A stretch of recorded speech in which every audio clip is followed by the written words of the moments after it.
eh, a la historia de la filosofía, ¿ya? Pero bajamos la guardia un rato, no se preocupen. Hace un mes no lo veía, extrañaba que me da atención. Sí, pues, Mercy. ¿Por qué no has estado todo un mes, Mercy? Extrañabas que te llamara la atención. No has estado. ¿Qué pasó, Mercy? Oh, pero tú eres una buena estudiante, Mercy. Así que no hay mayor problema. Tú eres una de las mejores estudiantes. ¿Qué novedades? ¿A qué carrera vas a ingresar, Mercy? ¿Cuál es tu carrera que vas a hacer universitaria? Administración de negocios internacionales. Ah, está bien. Me parece bien. Interesante, ¿ah? Muy bien. ¿Conoces San Marcos o no, Mercy? ¿Has ido una vez a la universidad? ¿Has pisado?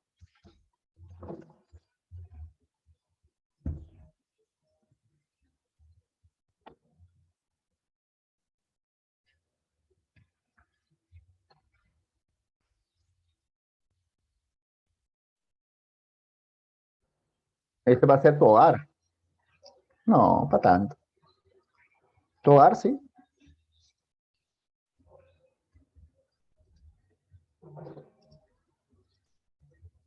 Tu hogar. Bueno, cada uno tiene sus perspectivas. Cuéntame algo, tranquilos. Ojalá guarde. Tienes que estar fresquecito. Tómate agua. Esto no es el reclutamiento para que te estén Entonces ya ahorita hable filosofía. Desesperadito. Tienes. Tómate algo. ¿Te gusta el agua o no? Tómate una agüita, algo. ¿No tienes agua por ahí? Tómate tu agüita.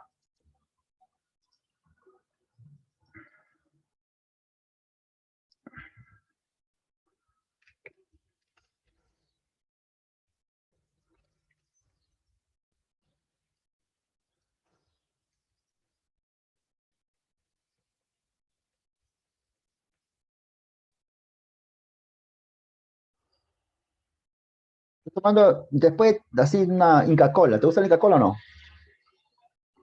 ¿Mm?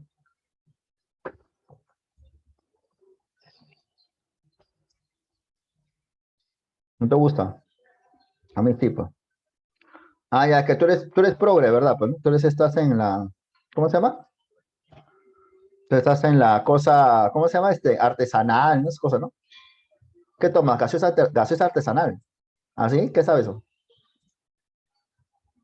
Ya, ya. Ah, ya. ¿Agua qué? ¿Agua de caño o agua destilada? Mm, ya. Pues agua de caño tiene plomo.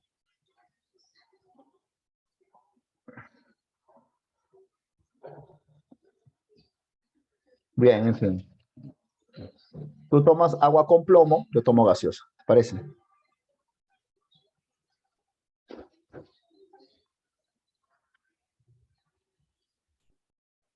Muy bien.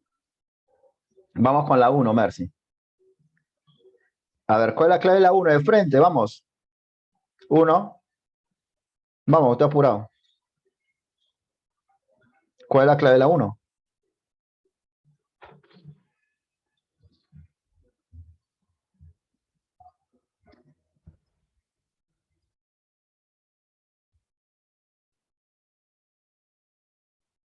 Vamos, ¿cuál es la clave de la pregunta uno?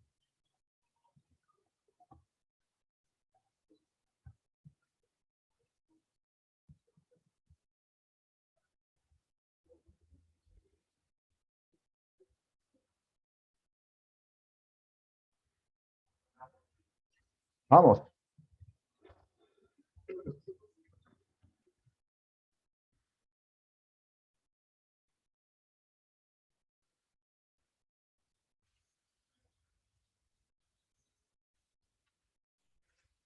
A ver, Mercy. Tú vas a ser ingresante a San Marcos, Mercy.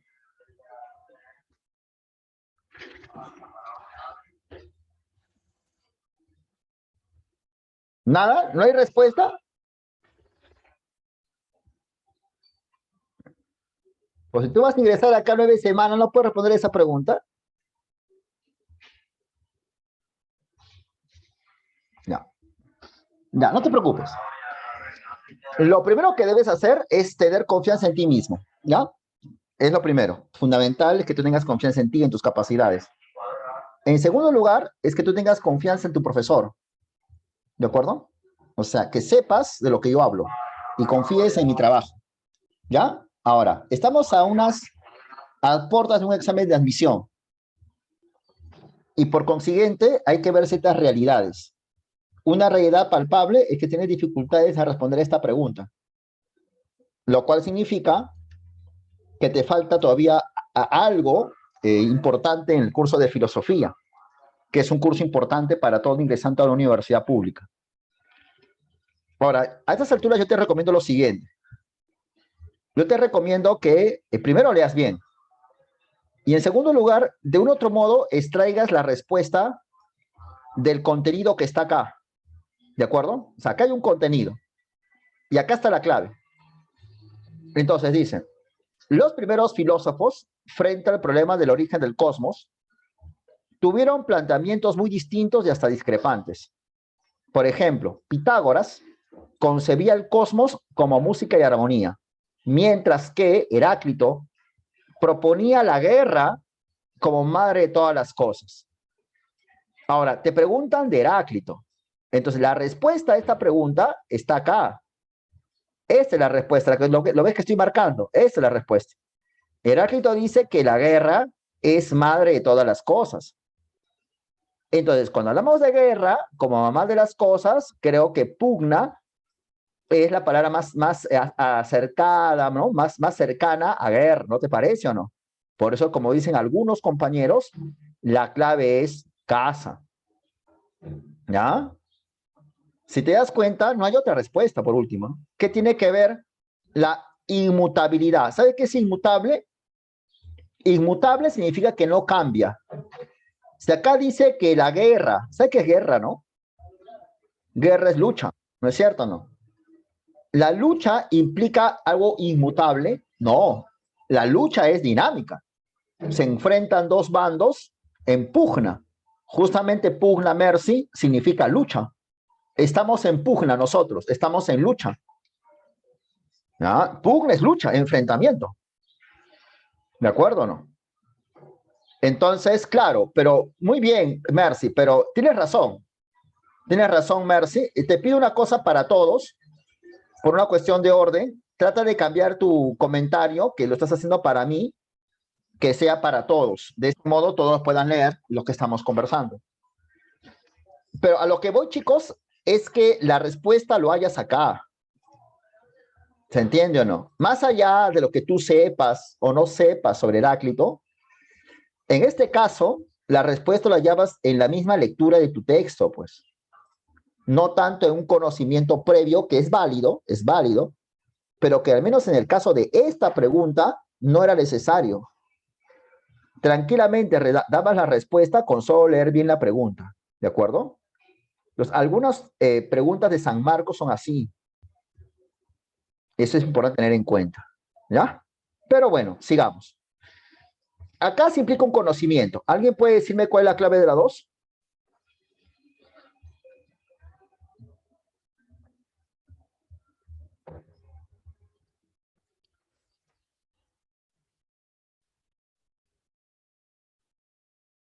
No.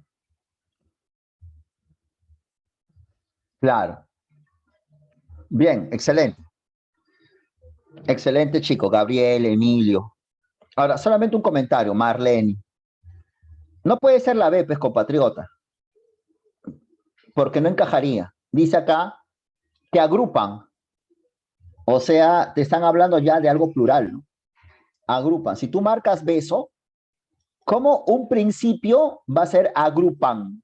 ¿Agrupan? ¿Un principio agrupa? Creo que son varios principios los que agrupan, ¿no es cierto? Porque es plural.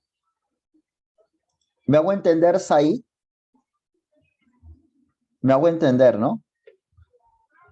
O lo que estoy diciendo es que la clave beso no encaja, no tanto por lo que diga Empédocles, sino por una cuestión de habilidad, de que te des cuenta no tanto de lo que dice Empédocles, sino porque no encaja esta pregunta acá, esta clave B no puede ser acá, porque un principio es singular y agrupar es algo plural.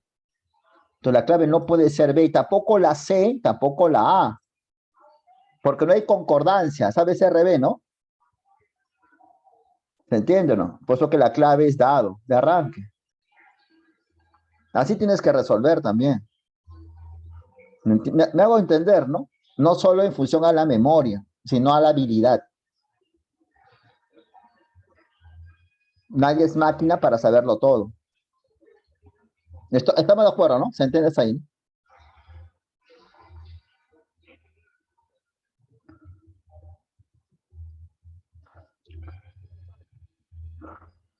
A ver la 3.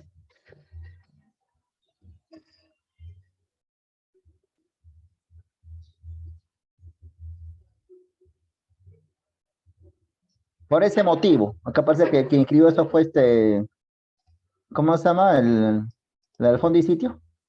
No es motive, es motivo. No es ¿cómo se llama? La Grace. Por ese motive. Motivo, por ese motivo, ese motive. La Grace escribió acá. Bien, ya. La clave, ¿cuál es la clave, chistoso? Barco, claro, barco. Erística es ganar discusiones, ¿ya? Retórica es el aspecto expresivo de los argumentos.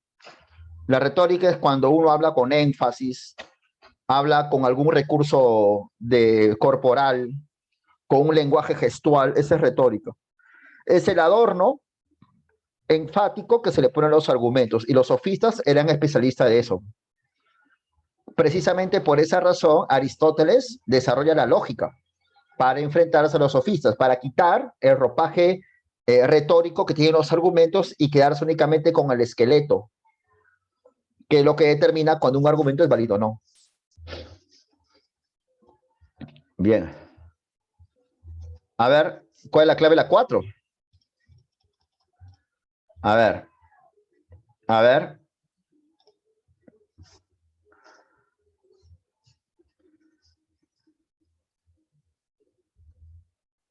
Claro.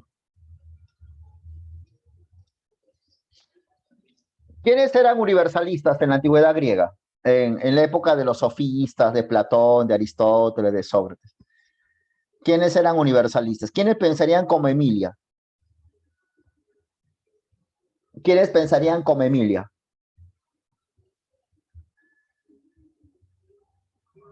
Vamos, ¿quiénes pensarían como Emilia?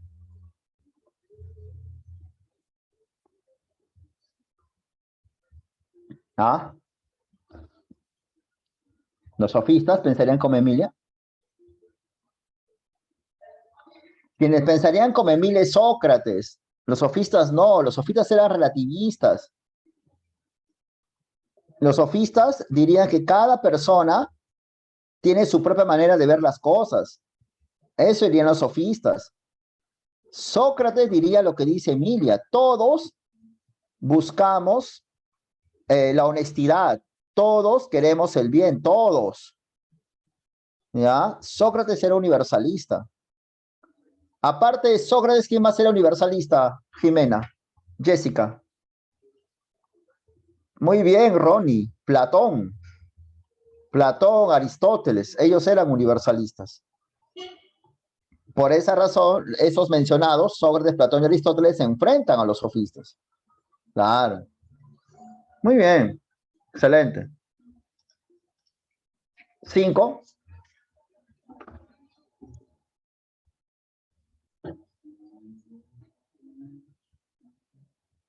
5.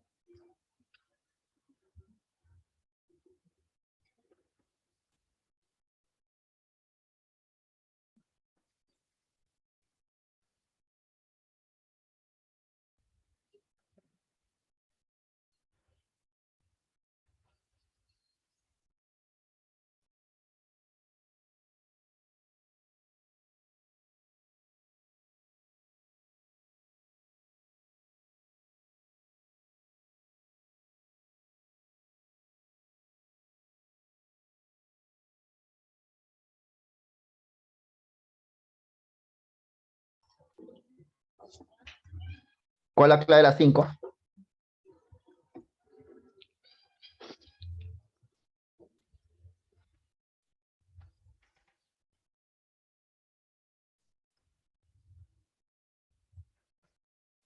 Ya.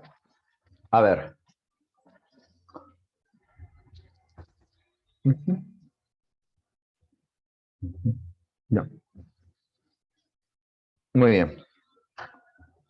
Ya. Ya está. La clave está ahí. Ya.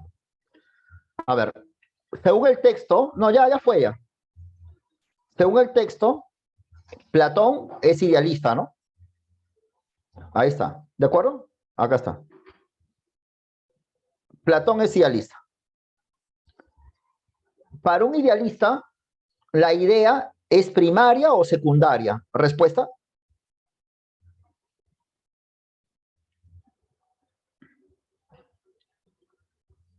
Para un idealista, la idea ¿qué es? ¿Primaria o secundaria? Respóndeme a mí. Para un idealista, la idea es primaria. Primaria, está en primer lugar. Ya. Ahora yo te pregunto, si la idea o las ideas, dice acá, es lo primario, entonces una idea, al ser lo primario, será reflejo.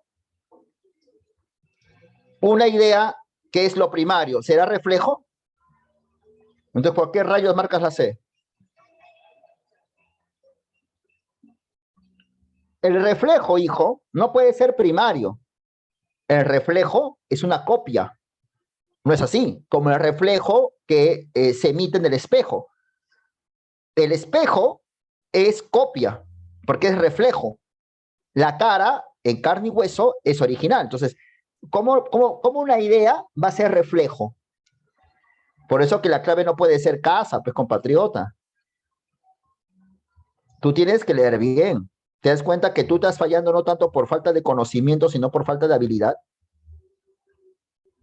No eres coherente. Una idea no puede ser reflejo, pues. ¿Cómo va a ser reflejo?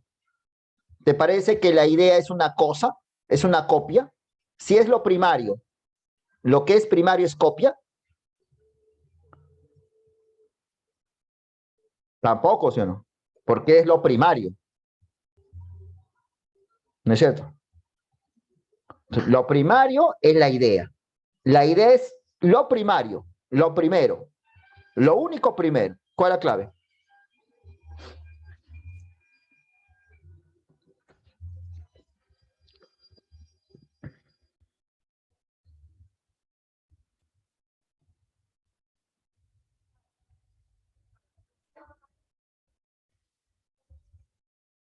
La clave, como lo dice, es avión.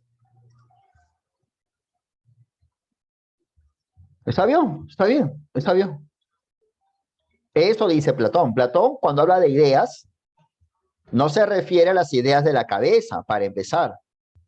Como sabe, señor de repaso, cuando Platón habla de ideas, se refiere a ciertas entidades eternas que se encuentran en otra realidad, en otro mundo. Y al estar en otro mundo, recuerda que para Platón hay dos mundos, ¿no? Obviamente ese otro mundo no puede estar en la cabeza, ¿no? Por eso que las ideas son independientes de las personas. Los sujetos son las personas. De ahí que la clave es la A. ¿Estamos de acuerdo? ¿Ah? ¿Todo bien, no? ¿Todo bien? ¿Todo bien? Dime la clave de las 6. Este es más difícil, pero de hecho lo sabes.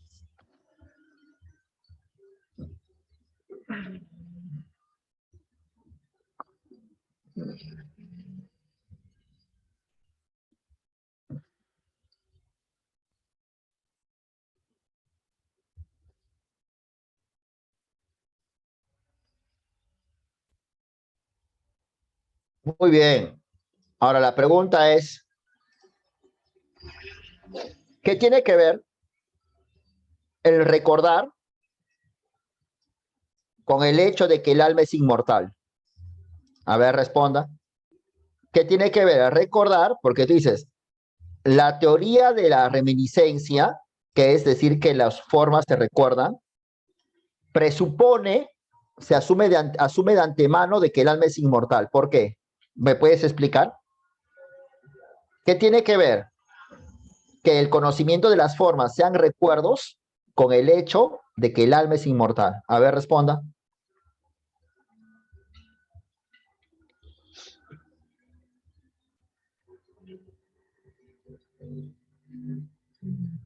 Lo que pasa es que Platón supone,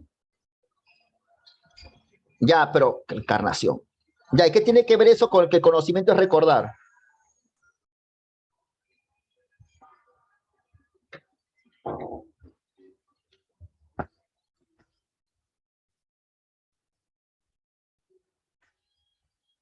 ¿Qué tiene que ver eso? ¿Qué tiene que ver eso con que el conocimiento sea recordar? Mira, según Platón, a ver, no según nadie, según todos, o según hasta su sentido común, ¿de acuerdo o no? ¿Ya? Tú sabes que el conocimiento es universal. Piensa nomás, diría Platón, en cualquier fórmula matemática, cualquiera, el que sepas. Esa fórmula que tú estás pensando ahorita es universal. O sea, te vas a Japón, te vas a Australia y siempre será verdadera. Entonces, admites que en tu alma, sostiene Platón, hay un conocimiento universal. En tu alma, o sea, en tu mente. Platón se pregunta y dice, ese conocimiento que está en tu alma, ¿de dónde provino? ¿Cómo es que llegó acá? Como es filósofo, él razona y comienza a decir, ese conocimiento es universal, es inmutable y por tanto es perfecto. ¿De acuerdo? Ahora, si ese conocimiento es universal, inmutable y perfecto, pues no puede provenir de acá, o sea, de este mundo, porque este mundo es cambiante e imperfecto. De lo imperfecto no puede generarse ninguna perfección. ¿Me hago entender? Es como que Platón te dijera, ¿no? Tú sabes leyes del álgebra. Leyes del álgebra. Tranquilo, que no es un concurso de memoria. De filosofía se razona. Ya se sabe que viene del mundo de las ideas. Eso ya es obvio. Pero quizá lo que no sepamos es por qué Platón dice eso. La cuestión es que como Platón te dijera, por ejemplo, es como que Platón dijera, tú sabes álgebra, ¿ya? Tú sabes teoremas del álgebra, binomio cuadrado perfecto. Ahora, la pregunta sería, ese binomio cuadrado perfecto que tú lo sabes muy bien, lo sabes de memoria, ¿cómo es que llegó a tu mente? ¿Quién te lo enseñó? Quizás una respuesta sensata es que ese conocimiento lo aprendiste de un profesor. O sea, un profesor te transmitió ese conocimiento. ¿No es cierto? Pero Platón, que es filósofo, no se contentaría con esa respuesta.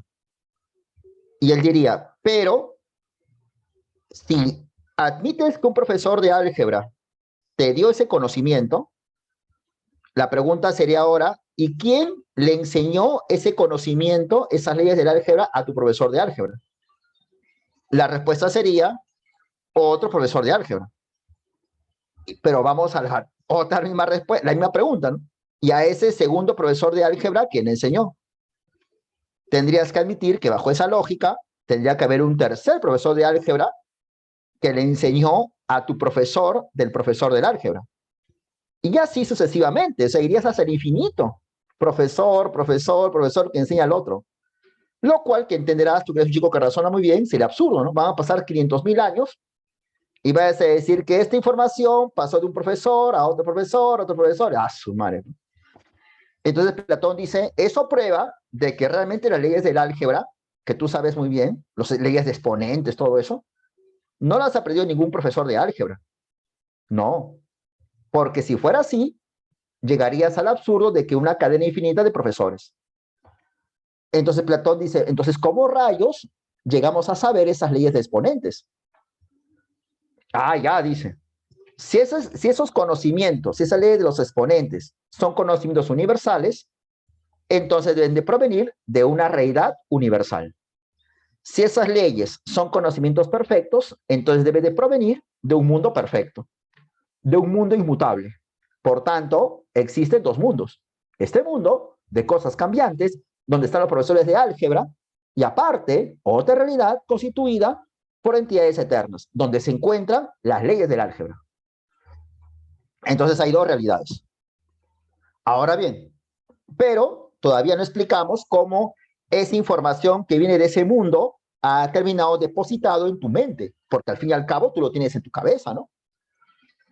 Entonces Platón dice, la única respuesta que tengo, creo que no hay otra respuesta, si lo hay, dila, es que tuvimos que haber estado en esa realidad, ¿no? De hecho, la única forma de explicar por qué tú tienes ideas que pertenecen a un mundo perfecto es que tú has estado en ese mundo perfecto antes.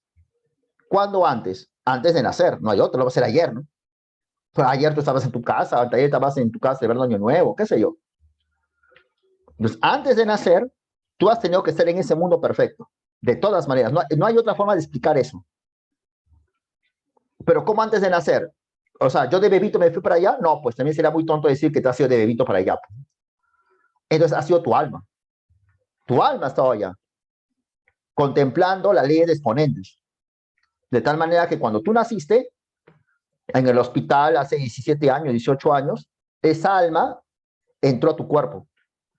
De tal manera que en la clase de álgebra, tu profesor de álgebra no te transmite la información.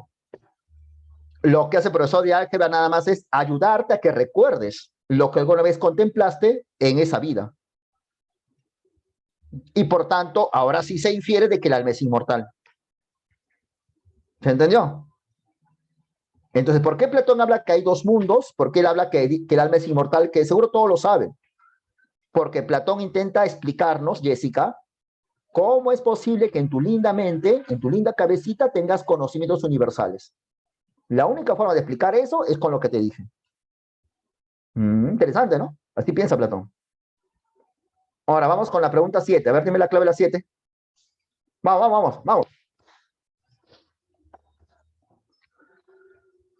Justo medio, ¿no? Claro, eso sí, muy bien. El justo medio, facilísimo. El justo medio. Excelente. Vamos con la 8 y la 9. Vamos a leer, ¿no? A ver, 8 y 9. Dice, y justamente todos lo consideran como principio, porque no es lógico que exista en vano o que posea otra capacidad que la de ser principio. En realidad, cualquier cosa o es principio o proviene de un principio, pero lo ilimitado no tiene principio, pues de ser así, tendría un límite. Además, es ingénito e incorruptible por ser principio, pues es necesario que lo generado tenga término y todo lo corruptible tenga fin. Por eso, como decimos, esto, lo ilimitado, no tiene principio, sino que, al parecer, es principio de todas las demás cosas y todo lo que abarca y todo lo gobierna, como afirman los que no postulan otras causas fuera de lo ilimitado, como la mente o el amor. Y eso es lo divino, que es inmortal e indestructible, como dicen Anaximandro y la mayoría de los físicos. Qué interesante lo que está diciendo. Mira, esa es una teoría metafísica realmente. Claro, está en la obra física de Aristóteles, pero es una cuestión más metafísica, más general, más racional. Mira, él habla acerca del principio. Tú sabes que los primeros filósofos buscan un principio a las cosas, ¿no? Ahora, si es un principio, entonces ese principio debe tener ciertas características únicas. Lo dice. Por ejemplo, cualquier cosa existente, dice Aristóteles, o es principio o surge de un principio. No hay más. O sea, los árboles o es el principio de las cosas o proviene de un principio. Ya está. Lo ilimitado no tiene principio. Claro. Porque si lo ilimitado tuviera principio, entonces lo limitado tendría un límite. Precisamente el límite supuesto de lo ilimitado sería el principio. Lo que es ilimitado, no tiene, lo que está diciendo en criollo, es que el principio debe ser necesariamente ilimitado. Necesariamente, necesariamente. Siempre. Además, el principio debe ser ingénito, o sea, no debe haber sido creado por nadie, o por obvias razones. Porque si el principio hubiese sido creado por alguien o generado por alguien, pues no sería el principio, ¿no? Habría otro principio aún. Tampoco es incorruptible, o sea, no muere, no se pudre, no envejece, por ser principio.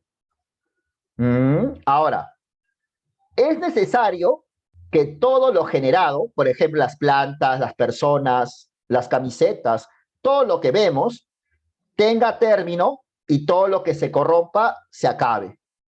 Pero es lo generado, no el principio. El principio, por necesidad lógica, es incorruptible, ingénito, ilimitado.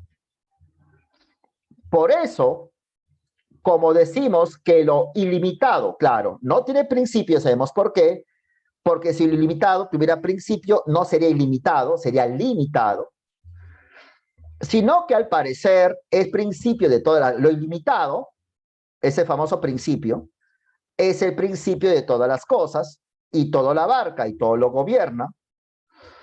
Y es algo que también es inmortal e indestructible, como lo dijo Anaximandro. Se está refiriendo a la posición de Anaximandro.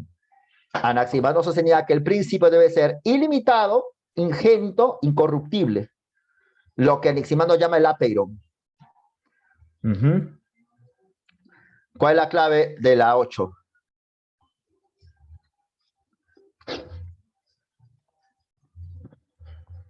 La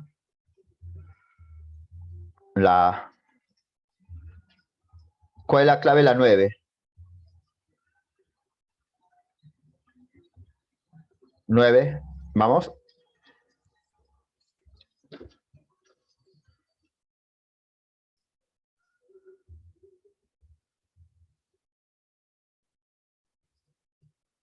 Las cosas, los árboles, a ver, para. El principio es ilimitado, el principio es incorruptible, el principio es ingénito, el principio, pero acá no dice el principio, papito, acá dicen las cosas los árboles, las piedras, tú provienes del principio. ¿Cuál es la característica? Las cosas que son. Léelo de nuevo. Léelo tú solo, léelo.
¿No?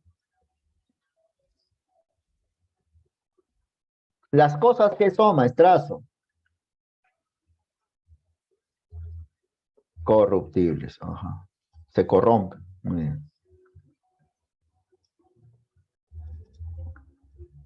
En el campo de la pedagogía existe un método de enseñanza denominado método socrático, el cual consiste en realizar preguntas a los estudiantes con el fin de lograr reflexiones y que ellos mismos lleguen a las respuestas, ¿es cierto?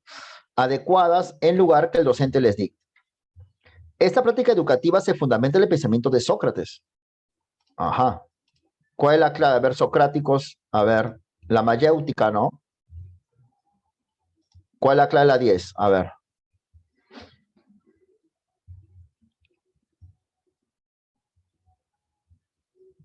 Lee bien.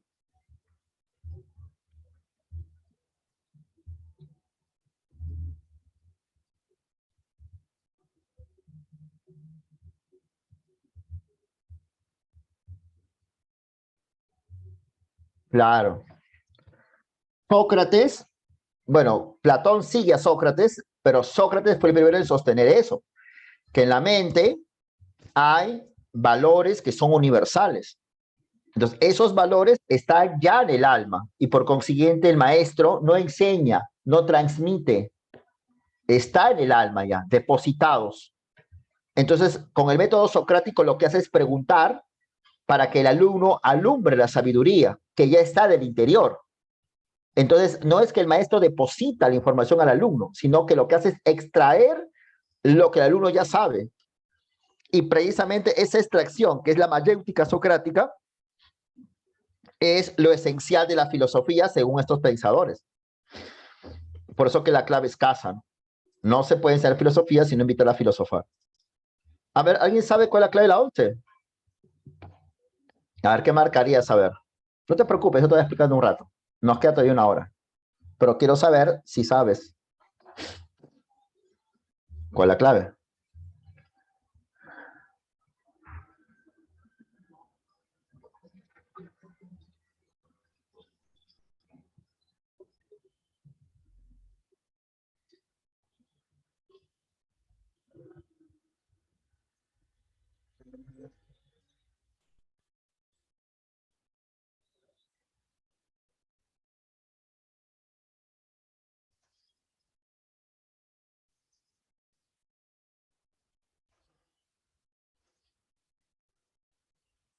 A ver, el mundo es divino.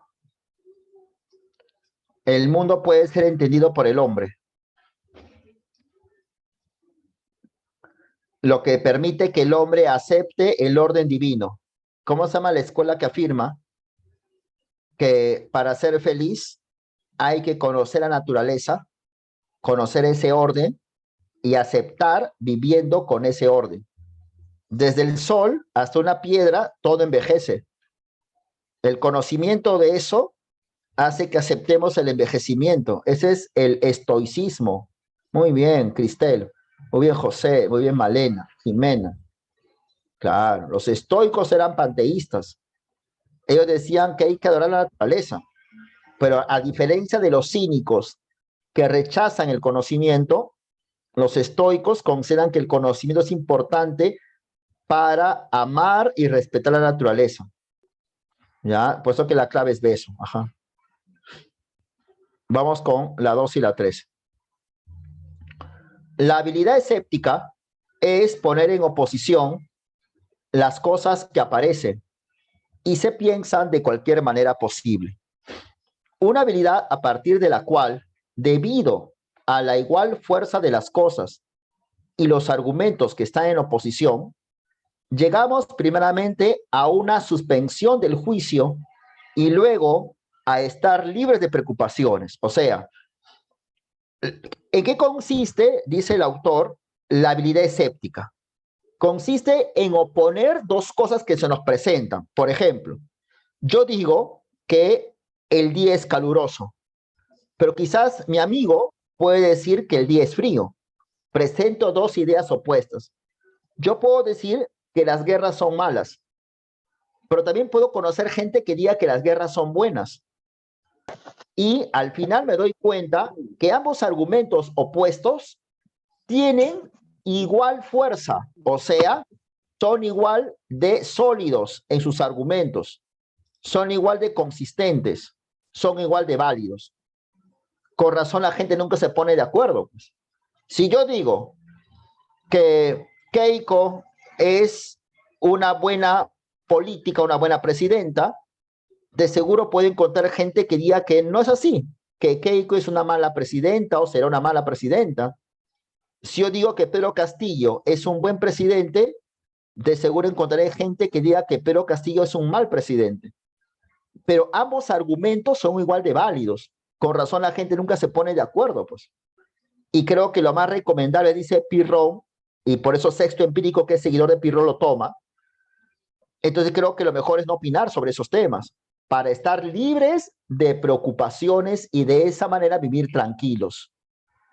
Entonces, para empezar, el escepticismo no es tanto una doctrina, no es tanto un conocimiento. El escepticismo es una habilidad. Habilidad que consiste en poner dos ideas opuestas y demostrar que ambas ideas opuestas son igual de válidas. Y a partir de eso concluir que lo mejor es no tocar esos temas. ¿Cuál es la clave de la pregunta 12?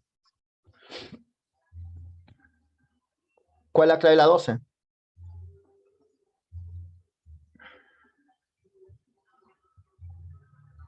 Avión. Excelente.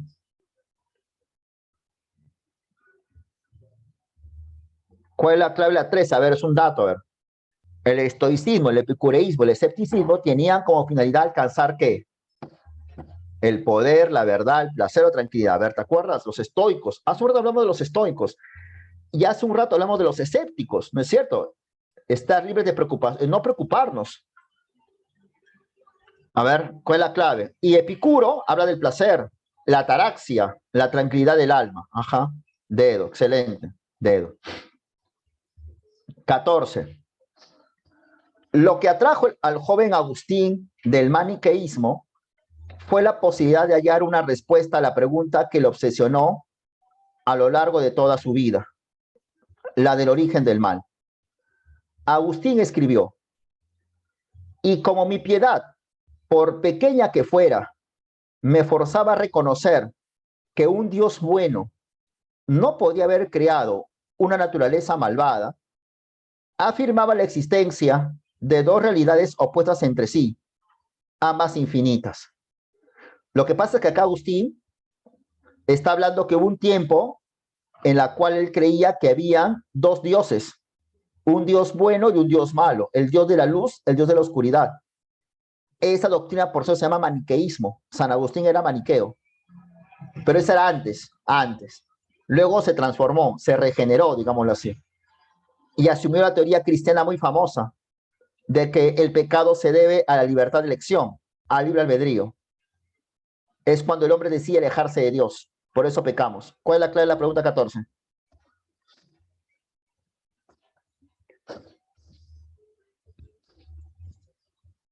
14.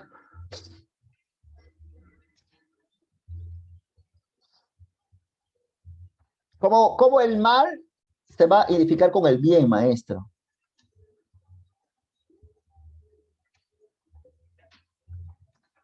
Bueno, usted no estudia, ¿no?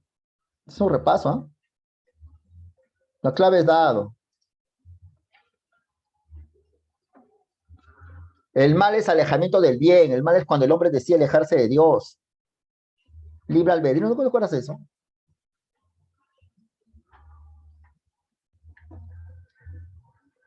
Vamos con la 15 y 16. Si la ciencia existe en alguna parte, concentraditos, ¿ya?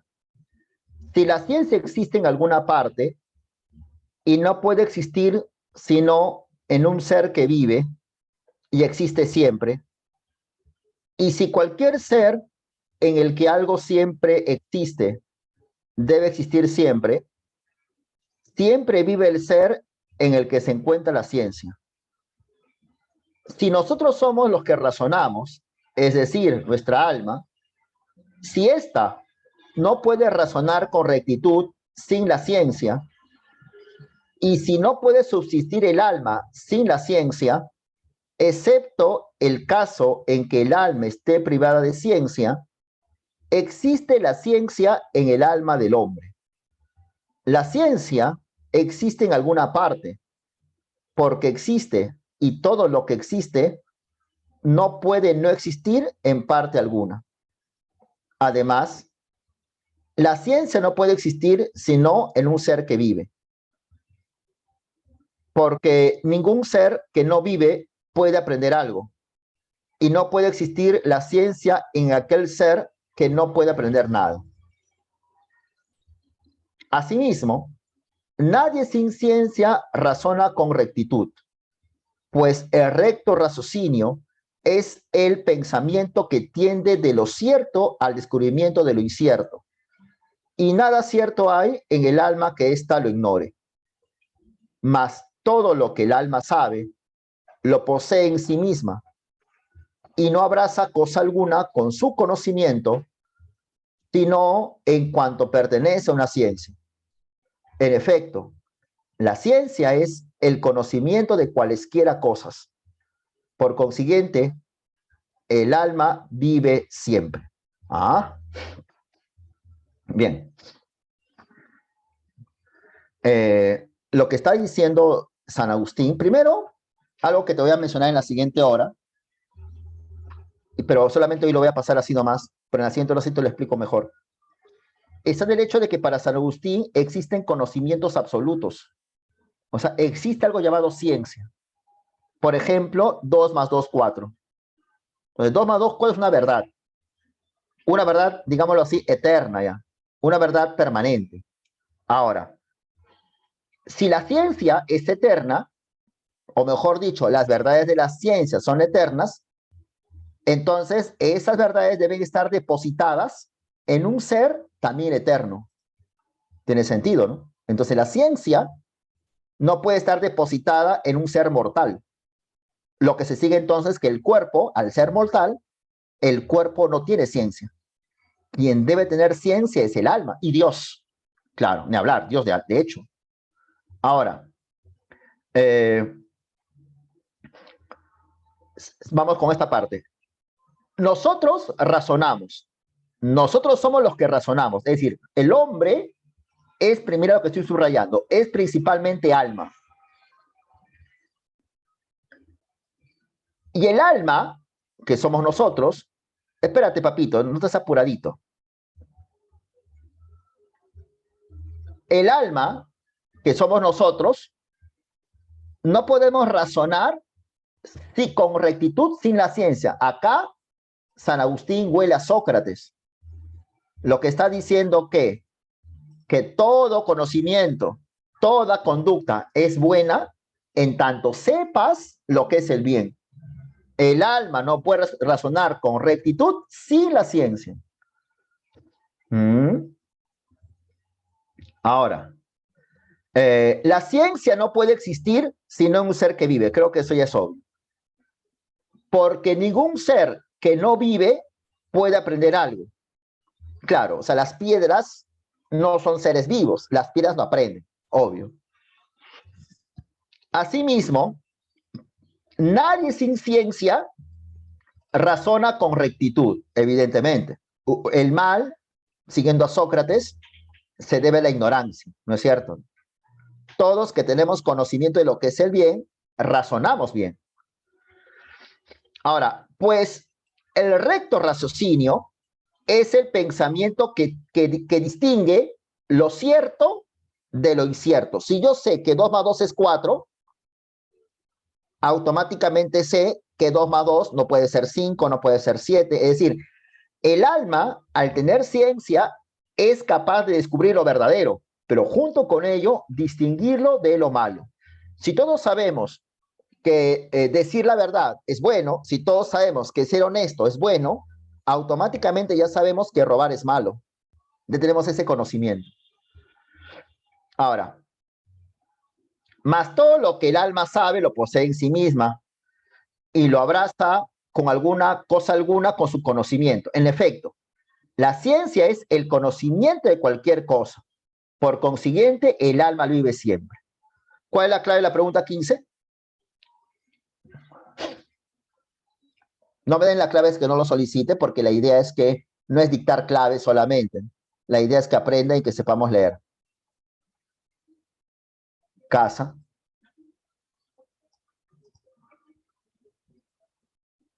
Ahí está.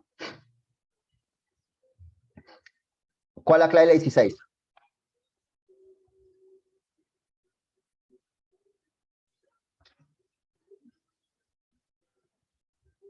¿Cuál es la clave de la 16? A ver. 16. Casa, muy bien. Porque la ciencia no puede vivir en un ser. La ciencia no puede estar en las piedras. Claro, casa.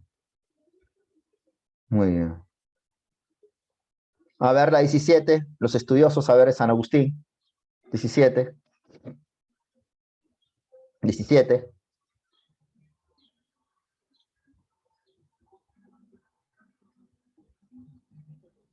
17. San Agustín dice de que Dios planifica la historia. Eh, Dios planifica porque Dios busca salvar al hombre. Y en el fin del mundo, Dios logra salvar al hombre. Eso se llama la teoría providencialista. Gana la ciudad de Dios frente a la ciudad terrenal. Claro, dado. Ajá. Bueno, bueno. 18.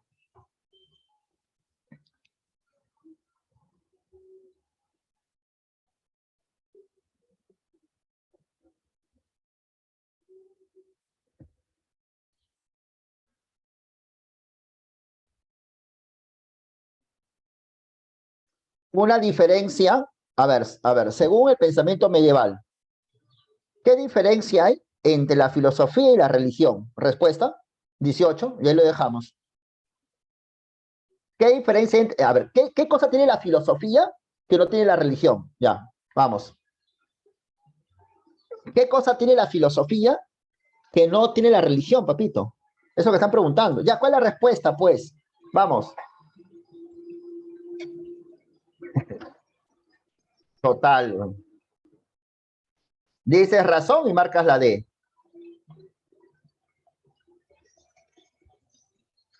Clave la A. La filosofía, que es la primera, ¿no? La filosofía no se basa en la revelación. La revelación es la fe. La clave es la A. Muy bien. La clave es la A. ¿Listo? ¿Más o menos o no? ¿Todo claro?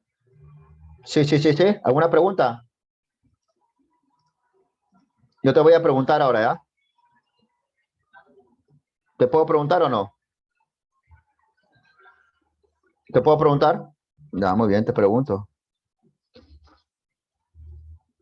Vamos a ver. Yo tengo mis preguntas por acá.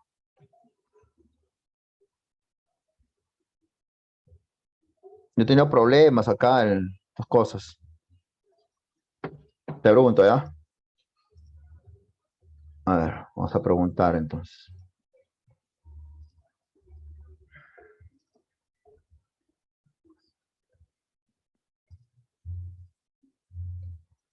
A ver, primera pregunta. A ver, a ver. Los filósofos del periodo cosmológico, ¿qué buscaban? ¿Un razonamiento del mundo o un principio del mundo? ¿Qué buscaban los filósofos como tales de Mileto, los primeros filósofos? Uno decían que es el agua, el aire, un principio del mundo. Muy bien, muy bien, muy bien. Un principio. A ver, pregunta 2. Si Pepe Lucho para todo sin bañarse, le gusta andar con animales y le gusta llenarse de pelos y no se bañe para en el suelo, Pepe Lucho presenta una actitud parecida a quién? ¿A Platón, a Aristóteles o a Diógenes? Ah, a Diógenes. Claro, Diógenes. Muy bien. ¿Quién planteó la teoría del libre albedrío? ¿Guillermo de Oca, Tomás de Aquino o San Agustín? La teoría del libre albedrío como origen del pecado. Ah, vamos. ¿Quién planteó esa teoría del libre albedrío como origen del pecado? ¿Guillermo de Oca? No sé, ¿Santo Tomás o San Agustín? San Agustín, claro, San Agustín. Santo Tomás de Aquino, ¿qué propuso? Las famosas, ¿qué? Confesiones, las famosas religiones o las famosas 5 vías. Ya, las famosas 5 vías, profe. Ya. Has tirado tu canchita, ¿no? ¿Tienes tu canchita ahí a la mano? Bien, vamos a desarrollar entonces esa segunda parte del tema. de la historia de la filosofía, ¿ya? Tomen atención para desarrollar esta segunda parte de historia de la filosofía, ¿de acuerdo o no? Bien.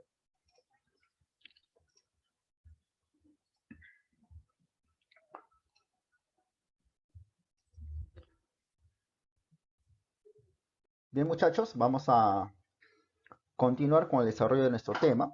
En esta oportunidad vamos a hacer un resumen teórico de las primeras etapas del pensamiento filosófico occidental, desde el periodo cosmológico hasta el Renacimiento.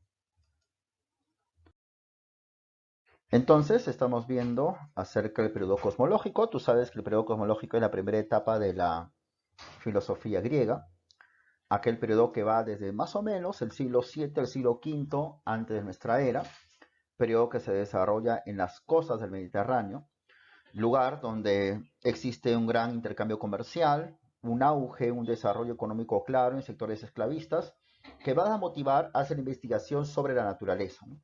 Ellos, viajeros esclavistas, liberados del trabajo, interesados por la búsqueda del principio de la naturaleza. Recuerda que la palabra principio significa G.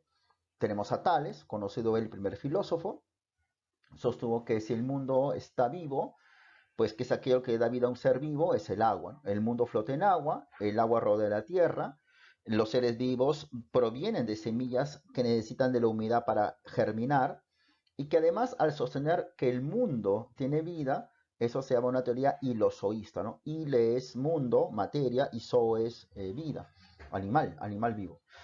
Y eso se expresa con la frase que se le adjudica a Tales de Mileto, que todo está lleno de dioses. Ahora, el mérito de Tales es porque él intenta dar una explicación racional a las cosas, ¿no? Quien continúa Tales es otro milesio llamado Anaximandro. Anaximandro afirma de que el principio no puede ser un elemento determinado, como el caso del agua en Tales, sino que el principio debe ser un elemento que no tenga forma, que no tenga definición, que no tenga determinación, porque solo así puede explicarse el resto de cosas que vemos. Las cosas que vemos son objetos limitados, determinados, finitos. El principio, para ser el principio, debe tener las características opuestas a los elementos que vemos. Por tanto, debe ser infinito, ilimitado e indeterminado. Debe ser una materia sin forma y la palabra indeterminado en griego significa apeiron. De ahí que la historia de la filosofía adjudica la palabra apeiron para referirse al principio propuesto por Anaximandro. Por su parte, Anaxímenes intenta sintetizar las tesis de Tales y de Anaximandro. Para Anaxímenes, el principio debe ser infinito, ilimitado, como el aperon que sostuvo Anaximandro, pero a la vez debe ser determinado, un elemento natural, como lo postuló Tales de Mileto. De tal manera que es el aire quien tiene esas dos características. El aire es infinito, el aire lo cubre todo, pero a la vez el aire es un elemento determinado. Es así que Anaxímenes vendría a ser la síntesis de los pensadores anteriores. Es más, Anaxímenes fue el primero en sostener o explicar cómo es que el principio se generan todos los demás fenómenos. Cuando el aire se enfría, dice Anaxímenes, aparece el agua, se enfría más, aparece el sólido, la tierra. Cuando el aire se calienta, aparece el fuego y si se calienta más, aparecen los astros. Y de esa manera, gracias al proceso de condensación, que es enfriamiento, y de rarefacción, que es el calentamiento, es por lo que surgen todos los demás fenómenos. A partir de estos pensadores naturalistas, ya poco a poco empieza a hacerse algo de metafísica. Metafísica que ya se ve en poco, en algo, en las tesis de Anaximandro, pero con más claridad en las tesis de Pitágoras. Para Pitágoras, el mundo está constituido de números. Por tanto, los números son elementos que están dentro de las cosas.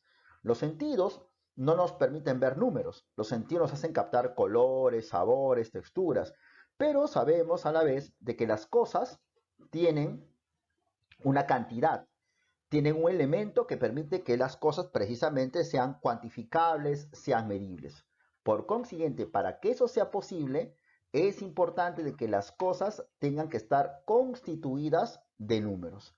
Esa es una información que no lo dan los sentidos, sino lo proporciona la razón.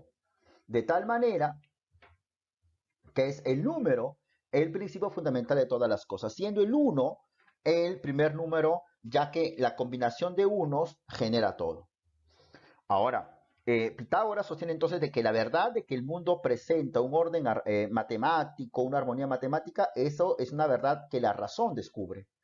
Es así que ya con Pitágoras la razón, el alma inmortal, lo considera como algo fundamental para la explicación del cosmos. Ya la tesis de Pitágoras de que el alma es inmortal, que el alma reencarna, que el alma transmigra, él va a influenciar a pensadores, por ejemplo, como Platón.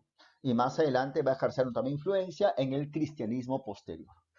Por su parte, Heráclito en cierta medida sigue a Pitágoras, al igual que Parménides. Heráclito va a sostener de que el principio es uno, pero ese uno no es una entidad fija, matemática, no. El uno es la unidad de contrarios. El uno es aquel elemento que unifica lo que los sentidos no unifican. Nosotros vemos, por ejemplo, que, digamos, ahora es de día, al paso de las horas es de noche, y sabemos por sentido común que del día, pues cuando es de día no hay de noche, y cuando es de noche no hay día. Pero esa es una información cotidiana, esa es una información empírica y no filosófica. Sabemos que cuando hace calor no hace frío, y cuando hace frío no hace calor, y sabemos que cuando hay paz no hay guerra, y cuando hay guerra no hay paz.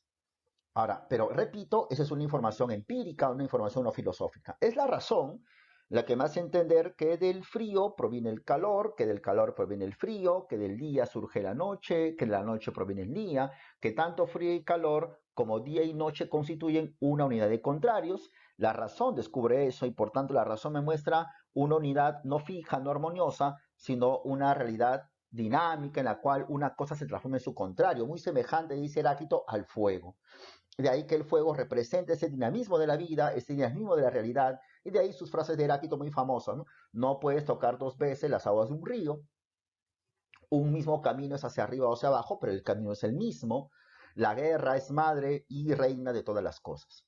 Ahora, ese pensamiento fue denominado por posteriores filósofos posteriores, como Hegel, por ejemplo, como dialéctica. Hegel va a ser el gran difusor en el siglo XIX del pensamiento de Heráclito. Ya luego lo tomará Marx, ¿no? De hecho. Pero volviendo a los griegos, también mencionamos a Parménides, que de por sí es el primer metafísico en un sentido estricto, ¿no? Parménides continúa también a Pitágoras, pero por otro camino, por otra vía. Él sostiene que recibe un mensaje de la diosa de la justicia que le muestra que lo real es uno, como lo planteó Pitágoras, que el principio es uno, hasta ahí se parece mucho, ¿no? Pero que ese uno es la totalidad de la realidad. O sea, nosotros con, digamos, con la vista observamos partes de la realidad, ¿no? Yo observo, por ejemplo, este salón. Tú observas tu casa, tu sala, ¿no? Tú caminas y siempre vas a ver partes de la realidad. Y además tú observas una realidad en movimiento. Si dejas de lado los sentidos y usas la razón, descubres que lo real, que la totalidad es uno. Y si es uno, es completo, ¿eh? Y si es completo, no hay vacío. Y si no hay vacío, no hay movimiento, porque para que haya movimiento debe haber vacío, es inmóvil. Y si es inmóvil, es inmutable. Entonces, la razón permite que descubramos ciertas características que la realidad entera tiene. Uno, inmutable, inmóvil, y por tanto, esa es una realidad perfecta. De tal manera que los seres humanos somos capaces de descubrir esa verdad. Entonces, la verdad, según Parménides, no es algo que el hombre inventa, el hombre crea, sino la verdad es algo que el hombre descubre, la verdad es aletheia, la verdad es descubrimiento. Precisamente en griego la verdad es aletheia y la palabra aletheia significa descubrimiento. Y esa actitud de Parménides expresa esa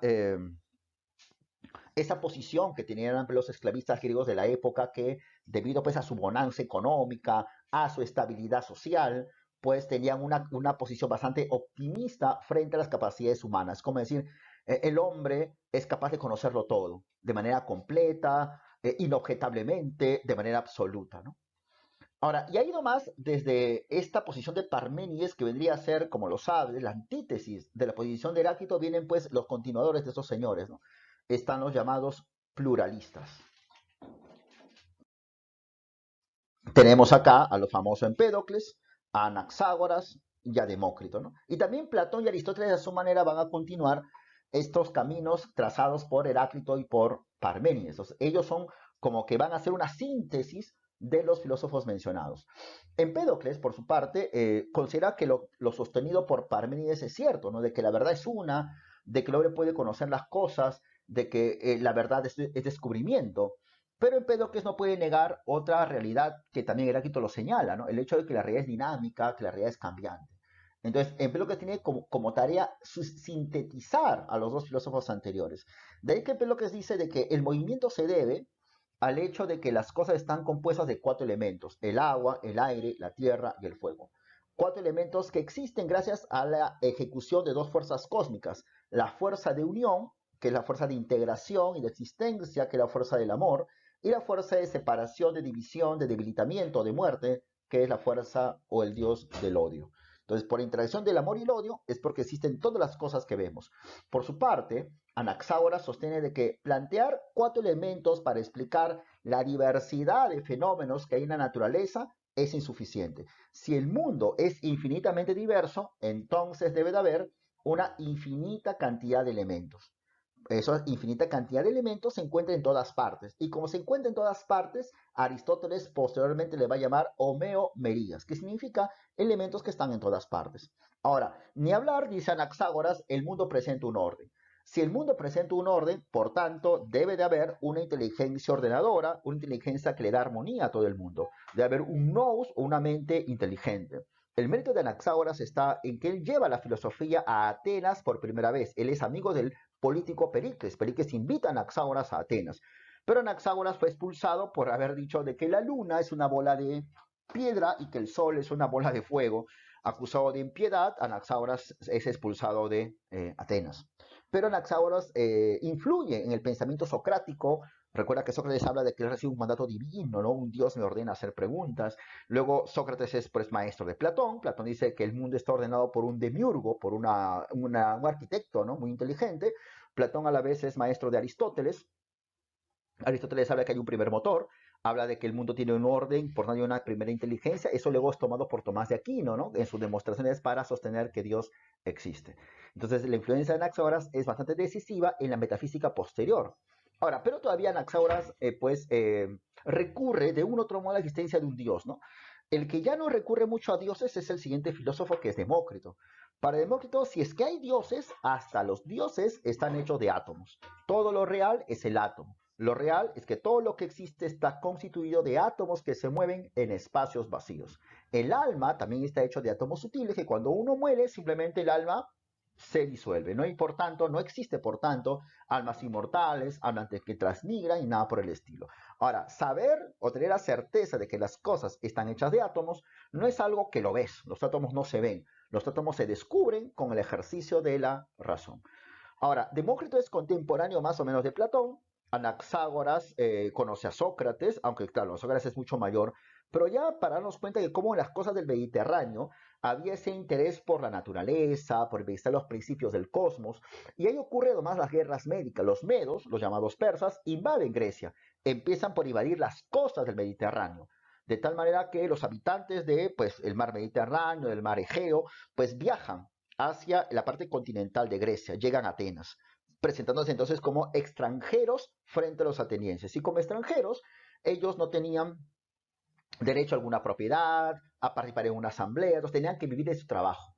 Es así que el contexto histórico-social hace de que la filosofía en Atenas sea muy diferente a la filosofía que estamos presentando hasta este momento. Llega así el denominado y muy conocido por ustedes periodo antropológico de la filosofía griega. En este periodo antropológico el interés es acerca de la virtud, cómo formar buenos ciudadanos que garanticen la estabilidad de la polis democrática ateniense. Recuerda que Atenas, debido al triunfo de los griegos en las guerras médicas, se erige como la ciudad más importante de toda la Hélade, de toda Grecia. El interés de la necesidad social hace que aparezcan los famosísimos por ti sofistas, aquellos que consideran de que lo planteado por Parménides de que la verdad es una es simplemente absurdo. Los sofistas encarnan la posición comerciante, la posición democrática de, digamos, los nuevos sectores que van apareciendo en Atenas.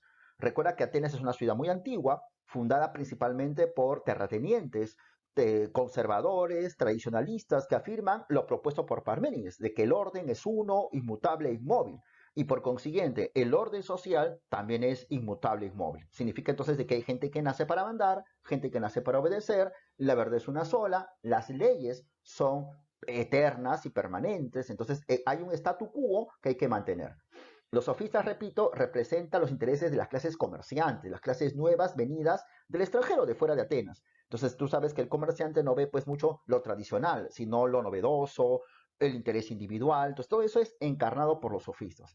Por eso que, como sabes, para los sofistas pues no existe una moral universal o hay un conocimiento universal, y el principal representante de los sofistas, como lo conoces, es el famoso Protágoras de Abdera, con su sentencia que el hombre es la medida de todas las cosas. Entonces, para Protágoras no hay verdad. O sea, lo que tú llamas verdad es tu opinión, punto.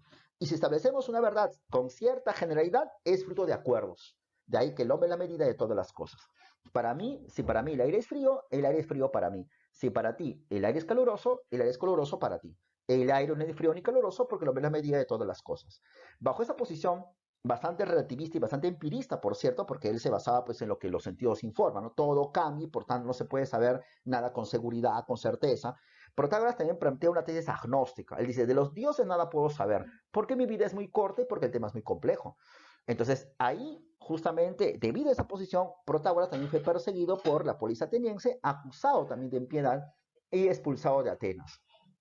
Ahora, por su parte, Gorgias de Leontinos presenta aún una posición más exageradamente relativista, yendo inclusive hacia el nihilismo, hacia el sostener que nada es verdadero, nada es falso, todo tiene que ser rechazado, la realidad no existe, el ser no existe, si existiera sería incognoscible, no se podría conocer, y si no se podría conocer, y si se pudiera conocer, no podría ser comunicable, no podría ser transmitible, porque lo que tú transmites, dice Gorgias, no es la realidad, lo que tú transmites es el lenguaje. Entonces recuerda la posición de Gorgias, que es un nihilismo bastante extremo, ¿no? Ahora, entonces como que los sofistas, con su actitud, intentan minar, intentan bajarse estas posiciones filosóficas anteriores, ¿no? Sobre todo la de Parménides. ¿Quién intenta rescatar las tesis parmenidias? Es el filósofo Sócrates, y luego Platón, y luego Aristóteles. Sabemos que Sócrates es el famoso maestro de Platón, que no escribió nada, que sostuvo de que la filosofía es una forma de vida, de amor a la sabiduría, búsqueda de la verdad de modo desinteresado. Y Sócrates, como lo sabes, fue acusado pues por no creer en los dioses, por no respetar en el año 399, ¿no? Sócrates vendría a ser el primer filósofo en un sentido estricto como amante de la sabiduría, mientras que los anteriores, me refiero a los presocráticos, se presentan todavía como sabios, ¿no? Personas que conocen, personas que saben cosas y que tienen que informar a los demás. Sócrates, como conoce, tiene una actitud bastante opuesta, ¿no? Él dice que nada sabe, que la filosofía es un modo de vida, que la cuestión es preguntar, que él no forma a nadie, que él no enseña absolutamente nada, ¿no? Para Sócrates el hombre es básicamente alma, hay que cuidar el alma y hay que saber que la virtud, lo moral, no se encuentra en las leyes, no se encuentra en el conocimiento, en la fama, la virtud se encuentra en el alma. Es como que Sócrates estuviera vivo y dijera, pues todos los seres humanos, hasta el ladrón, hasta un criminal, sabe que la verdad es buena, hasta el criminal aprecia la belleza, hasta el criminal considera lo importante que es la justicia, lo importante que es la honradez. Claro que él no lo cumple, pero él sabe de que eso es bueno. Entonces Sócrates sostiene de que, ¿por qué las personas se equivocan? Las personas se equivocan porque en el fondo ellos creen que sus accionares no violan esos valores, que su accionar, por ejemplo, un ladrón cuando roba, en el fondo cree de que su acción de robar no viola el precepto de no robar. Él cree que en el fondo está haciendo el bien. Por eso que el mal, sostiene Sócrates, se debe a la ignorancia. ¿A la ignorancia de qué? De conocer el bien. ¿Y dónde está el bien? Si el bien es universal, no puede ser creado por el hombre, debe estar depositado en el alma, dice Sócrates. Por eso que él habla pues de conócete a ti mismo, de que una vida sin ser examinada no vale la pena ser vivida. Él habla acerca del autoconocimiento y plantea su famoso método que consiste en primer lugar hacer que el interlocutor de Sócrates reconozca su ignorancia, eso es a través de la ironía, ¿no es cierto? Y luego sigue la mayéutica, donde ya una vez que el interlocutor se da cuenta de que no sabe, Sócrates le pregunta a un juez qué es la justicia, el juez cree saber qué es la justicia y el juez le da casos de justicia, ejemplos, ¿no? Sócrates replica y dice, no me estás diciendo lo que es la justicia, lo que me estás diciendo son solamente ejemplos de justicia. A lo que el juez se sorprende y dice, vaya, no, verdad, no me había percatado de ese asunto. En realidad no sé qué es la justicia, ¿no? Entonces ese es el asunto de la ironía. para luego ya ir a la mayéutica, ¿no? A través de preguntas, la persona, el interlocutor va descubriendo la verdad que está en el interior, ¿no? Esa mayéutica hace famoso el método socrático, que consiste en ese permanente diálogo, ¿no? Que va a ser bastante recreado en las obras de Platón, sobre todo, ¿no? Aristóteles, por su parte, sostiene que Sócrates es el fundador de dos aspectos fundamentales para la lógica, ¿no? Del método inductivo, la mayéutica es inductiva, porque Sócrates partía de casos particulares para luego generalizar, y además la búsqueda de definiciones universales, ¿no? Algo fundamental para el conocimiento, sostiene Aristóteles. Precisamente, viene acá el periodo ontológico, el periodo de los grandes sistemas, el periodo de la filosofía de Aristóteles y obviamente de su maestro Platón.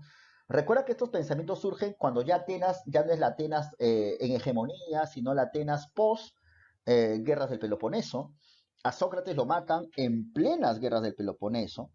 Y Platón justamente, que era un muchacho de 20 años, se da cuenta de lo injusto y lo contradictorio que es la democracia, ¿no? La democracia se presenta como un sistema tolerante, un sistema que permite el diálogo, pero a la vez mata a una persona que solamente hace eso, ¿no? Preguntar y conversar y nada más, ¿no?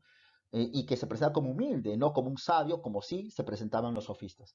En cambio, Platón lo ve, pues, ve a la muerte de Sócrates, que él estaba, pues, no estuvo presente en la misma muerte de Sócrates, pero Platón vivenció eso, ¿no? Es como que uno se entera que un familiar muy querido está falleciendo, pues, ¿no? O sea, imagínate esa posición de Platón, ¿no? Entonces, la figura de Sócrates para Platón es muy importante. Por eso que Platón presenta a su maestro como el interlocutor principal de sus diálogos.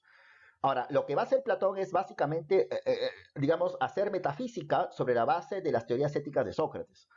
Entonces, Sócrates sostiene, y Platón está de acuerdo, de que la virtud está en el alma, de que el hombre viene preñado de sabiduría y de que la moral es universal. Entonces, sobre esa base, Platón desarrolla y dice, entonces, si esa virtud es universal, ¿de dónde provino? ¿De dónde surgió? No puede surgir de esta realidad porque esta realidad es cambiante, esta realidad es imperfecta, esta realidad es totalmente transformable y particular. Entonces, si la virtud que tenemos en el alma es una virtud universal, es una sabiduría perfecta, entonces debe corresponder con un mundo perfecto, con un mundo universal, con un mundo real que no puede ser este. Y por tanto, como lo sabes, hay dos mundos. Ahora, pero ¿cómo es que esa sabiduría que está en ese otro mundo llegó a nosotros? La única forma de explicar eso, sostiene Platón, es admitiendo de que el alma es inmortal, de que el alma tuvo que haber estado antes de haber estado en este mundo, en ese otro mundo, en esa otra realidad, contemplando las ideas, contemplando esas formas perfectas. De la manera que cuando nacimos, digamos acá, el alma se reencarnó en nuestro cuerpo y por eso es que hoy amamos la verdad, deseamos la honradez, queremos la justicia, ¿no? Tiene cierta lógica, ¿no? ¿Por qué todos los seres humanos de todos los tiempos consideran que es bueno ser honrado? ¿Por qué todos consideramos que es bueno ser justo? ¿Por qué todos consideramos que es bueno ser puntual, digamos? Entonces, si esos valores son universales, es porque están en el alma, pues. Y si están en el alma, ¿cómo es que llegaron al alma? Tiene que haber, entonces, dice Platón, una realidad perfecta aparte de esta realidad. Es así que Platón propone, pues, la tesis de que cuando estamos acá y decimos qué bello cuadro, qué bella persona, me parece que este acto es justo, es porque esas respuestas nos muestran que nuestra alma está recordando lo que alguna vez contemplamos en una vida pasada. De que el conocimiento de las formas, el conocimiento de los modelos eternos, de los valores eternos, sea a través de reminiscencias, a través de recuerdos. Y el propósito de establecer un régimen político. Recuerda que Platón intenta hacer un proyecto político en la ciudad de Siracusa, al sur de Italia, en Sicilia, pero Platón fracasa y fracasa.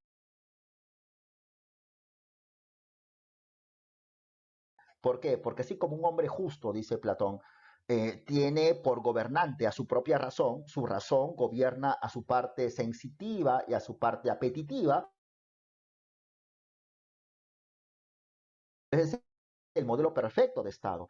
En la naturaleza, los filósofos deben ejercer el gobierno de las ciudades para que de esa manera intenten imitar a lo que está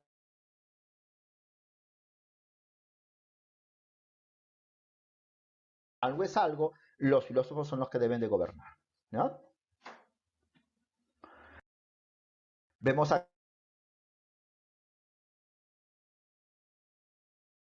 caverna, valga la redundancia, se resume lo propuesto por Platón en su teoría de las en el fondo de una caverna.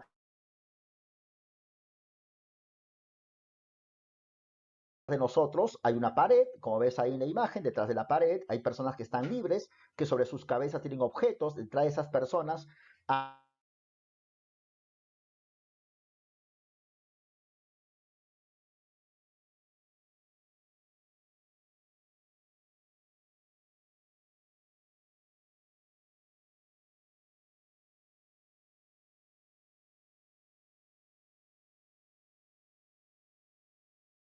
pero con mucho esfuerzo, con sacrificio, rompe las cadenas, se sale.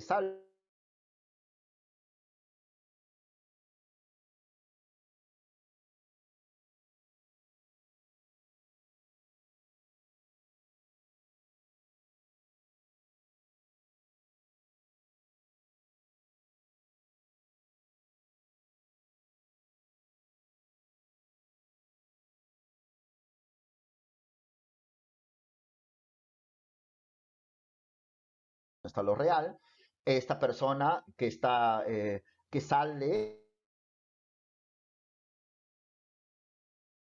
y las personas encadenadas son las personas, digamos, como nosotros, que solamente lo basamos en nuestros sentidos. Entonces, este pensamiento platónico va a ejercer mucha influencia en las posteriores filosofías, sobre todo, pues, en la de su alumno inmediato, estudiante en la academia durante 20 años, este macedónico, de vasallo de los reyes de su país, y también es una luminaria en el pensamiento filosófico, ¿no?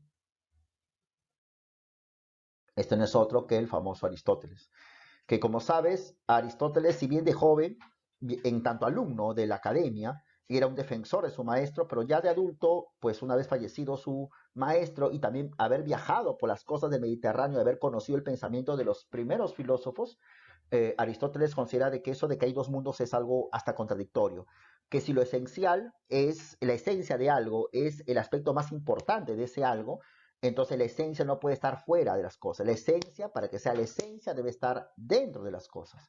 Entonces, por tanto, es cierto que las cosas presentan una esencia, pero las esencias no son modelos eternos, valores que están en otro lado, sino las esencias están dentro de las cosas. Una silla de madera tiene como un elemento a la madera, pero otro elemento tiene la esencia de silla, el rasgo que distingue a las sillas de otras cosas como las mesas, las puertas y las pizarras. Entonces, cada cosita, cada silla, cada mesa, cada pared,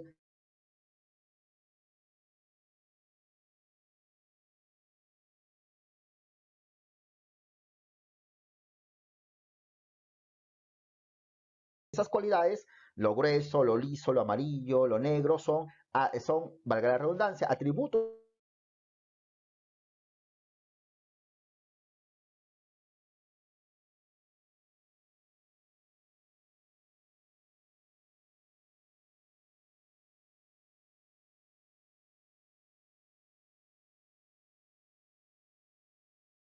Estos dos atributos son indesligables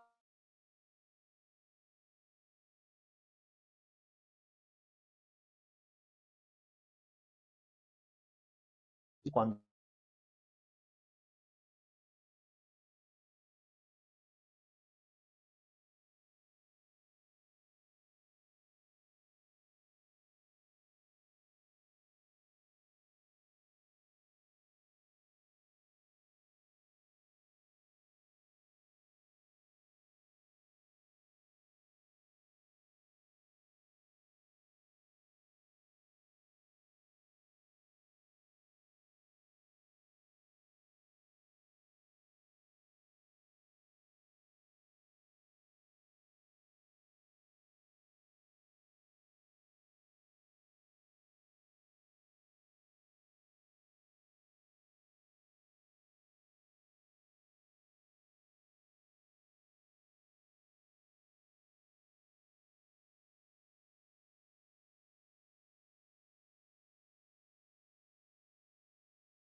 Eh, Estábamos viendo acerca del periodo helenístico romano, del periodo, sí, estábamos, o el periodo medieval, helenístico, ¿no? Ahí creo que se fue, ¿no? Eh, claro, ya estábamos para ontológico, sí, sí, sí. Ahí no se fue, disculpas del caso, gente. No hay problema, continuamos, todo bien. Ya.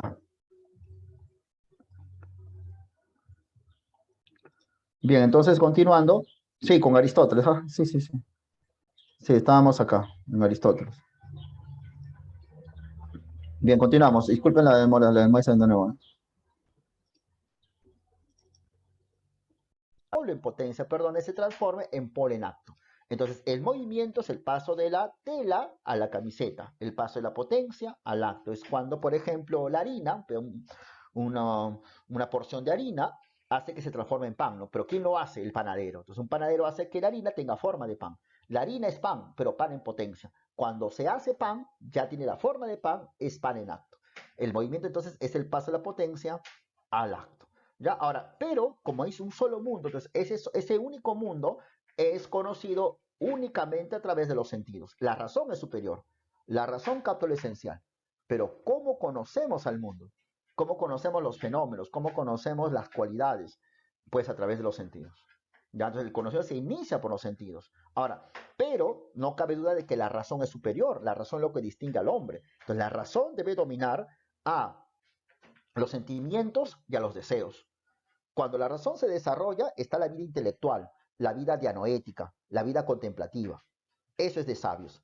Pero como solo hay un mundo y la felicidad debe ser solamente aquí, no hay un mundo ideal donde las almas son felices, no solamente acá, entonces la razón debe dominar a la parte sensible y a la parte vegetativa.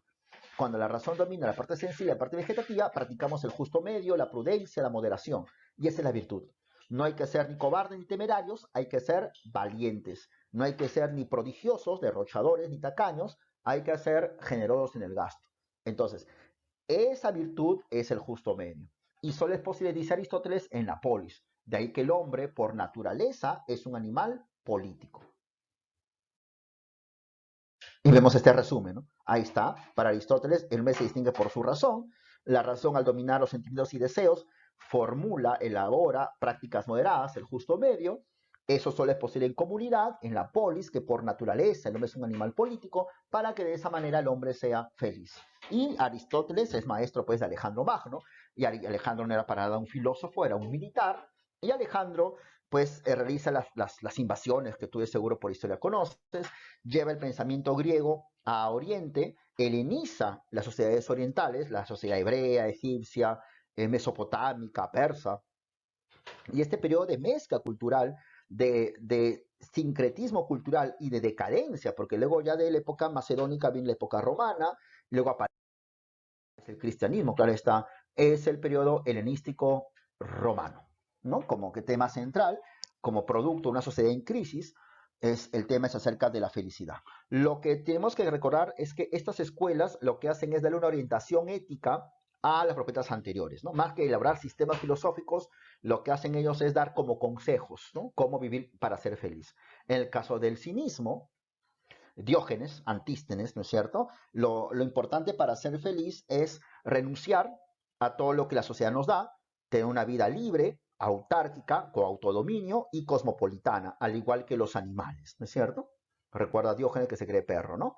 Luego está el epicureísmo de, pues, obviamente, Epicuro de Samos, pensador hedonista, seguidor de Demócrito, que afirma de que todo está hecho de átomos y que por tanto es sabio entender que la muerte es nada y por tanto no hay que temer a la muerte. Y como todo está hecho de átomos, hasta los dioses están hechos de átomos, pero como los dioses son seres felices, tampoco hay que temer a los dioses. De ahí que la filosofía es un fármaco, un remedio que cura del miedo a los dioses y a la muerte. Y eso es el placer. Aunque también, de hecho, placer es la moderación, los buenos amigos, las buenas conversaciones, una vida tranquila, con ataraxia, una vida en paz. ¿No es cierto? En cambio, creer que el placer es el relajo, la exageración, eso es inadecuado, dice Epicuro de Samos. Esta es la escuela estoica, Zenón de Sitio es el representante más connotado de este movimiento. Recuerda que estoicismo viene de Stoa, Stoa significa pórtico. Ellos filosofaban en las puertas de las ciudades, en particular en Atenas. El estoicismo toma un poco del cinismo al hablar de lo importante de la vida autárquica, de vivir conforme a la naturaleza, de ser cosmopolitano, pero a diferencia del cinismo de Diógenes, que rechaza el conocimiento, él quiere ser como un animal, ¿cierto? Zenón de Cito dice no, que el conocimiento es importante, que tú solamente puedes amar lo que conoces. Entonces la física vendría a ser el conocimiento base de la moral. Con la física conocemos que el mundo presenta un orden invariable, un orden que no puedes cambiar, que no puedes destruir. Y por tanto, lo correcto, ahí viene la ética, es aceptar ese orden que nos da el mundo, aceptar con resignación lo que el destino nos da. Solo así viviremos tranquilos, con autodominio, autárquicos, desinteresados y cosmopolitanos. El escepticismo, a su manera, también sigue al pensamiento sofístico, considera de que no hay verdad, y si no hay verdad, solo hay opiniones, seguro, pero creo que lo recomendable es que no opines, porque siempre cuando tú dices algo, por ejemplo, yo digo que el aire es frío, voy a tener razones muy buenas para decir que el aire es frío, pero también de seguro alguien va a decir que el aire es caluroso y puede tener razones muy buenas para decir que el aire es caluroso. Entonces, en los debates, saber cómo es el aire frío o caluroso, creo que mejor pierdes el tiempo, pierdes tu vida y mejor no opines, porque opinando vas a sufrir, vas a padecer inquietudes y mejor desinterésate de todo, no opines y de esa manera vivirás tranquilo. Por su parte, el neoplatonismo considera que sobre los dos mundos que sostenía Platón existe una entidad superior, que es Dios, esta suprema entidad que no se capta ni con los sentidos ni con la razón, sino con una experiencia superior, que es la experiencia mística, irracional, incomprensible, que luego el cristianismo lo modifica y le llama fe. Este uno genera todo por naturaleza, porque así es, genera todo por emanación, y de esa manera el alma, la alma humana, tiene que tener como objetivo acercarse a ese uno y ser feliz de manera eterna. Tanto el neoplatonismo como algo de estoicismo, el pensamiento posterior de San Agustín lo va a tomar, ¿de acuerdo? Y San Agustín va a ser un férreo también crítico del escepticismo. Porque ya la filosofía medieval es una renovación del pensamiento, ¿no? O sea, ya el cristianismo y en particular la iglesia intenta ser la sucesora de la antigüedad clásica griega romana, ¿no? Entonces, lo que tiene que hacer una época nueva es sostener de que el escepticismo es equivocado, ¿no? De que es posible alcanzar verdades absolutas, de tal manera que San Agustín presenta esa actitud, ¿no? La filosofía medieval se divide en dos etapas, como sabes, una es la patrística, otra es la escolástica, lo ves claramente las características de cada etapa: patrística, época de los padres de la iglesia; escolástica, época de las escuelas y universidades feudales, donde se elaboran pues argumentos para demostrar que existe Dios, ¿de acuerdo? El contexto, claro está, en la primera etapa cae el Imperio Romano, surgimiento del cristianismo; en la parte de la escolástica es el auge de la alta Edad Media. Y acá está pues el famoso San Agustín de Hipona, que empieza enfrentándose al escepticismo, ¿no? Los escépticos, dice Agustín, se equivocan, porque el escéptico dice nada se puede saber, nada se puede conocer, y él dice pues es absurdo, ¿no? Porque si tú dices que nada se puede saber, si tú dices que nada se puede conocer, eso ya encierra una verdad. La verdad precisamente de que nada se puede saber, de que nada se puede conocer. Por tanto, si dudo, si sospecho, si cuestiono, no cabe duda de que soy alguien. Si dudo, soy. Si fallo, sum. Eso dice San Agustín. Si fallo, sum. Si dudo, soy alguien. Alguien que duda, alguien que sospecha. Entonces, existe una verdad absoluta y esa verdad está en el alma. Y en ese punto Agustín se parece a Sócrates, se parece a Platón. O sea, hablan de que el hombre es alma y que el cuerpo es un instrumento del alma. Pero Agustín, pues como cristiano, no va a decir que hay un mundo ideal donde las almas transmigran. Él va a decir, si esa sabiduría del cual el alma está preñada es una sabiduría absoluta y perfecta, debe corresponder con un mundo perfecto, un mundo absoluto, que es pues Dios, ¿no? Entonces Dios es quien ilumina mi alma con su sabiduría.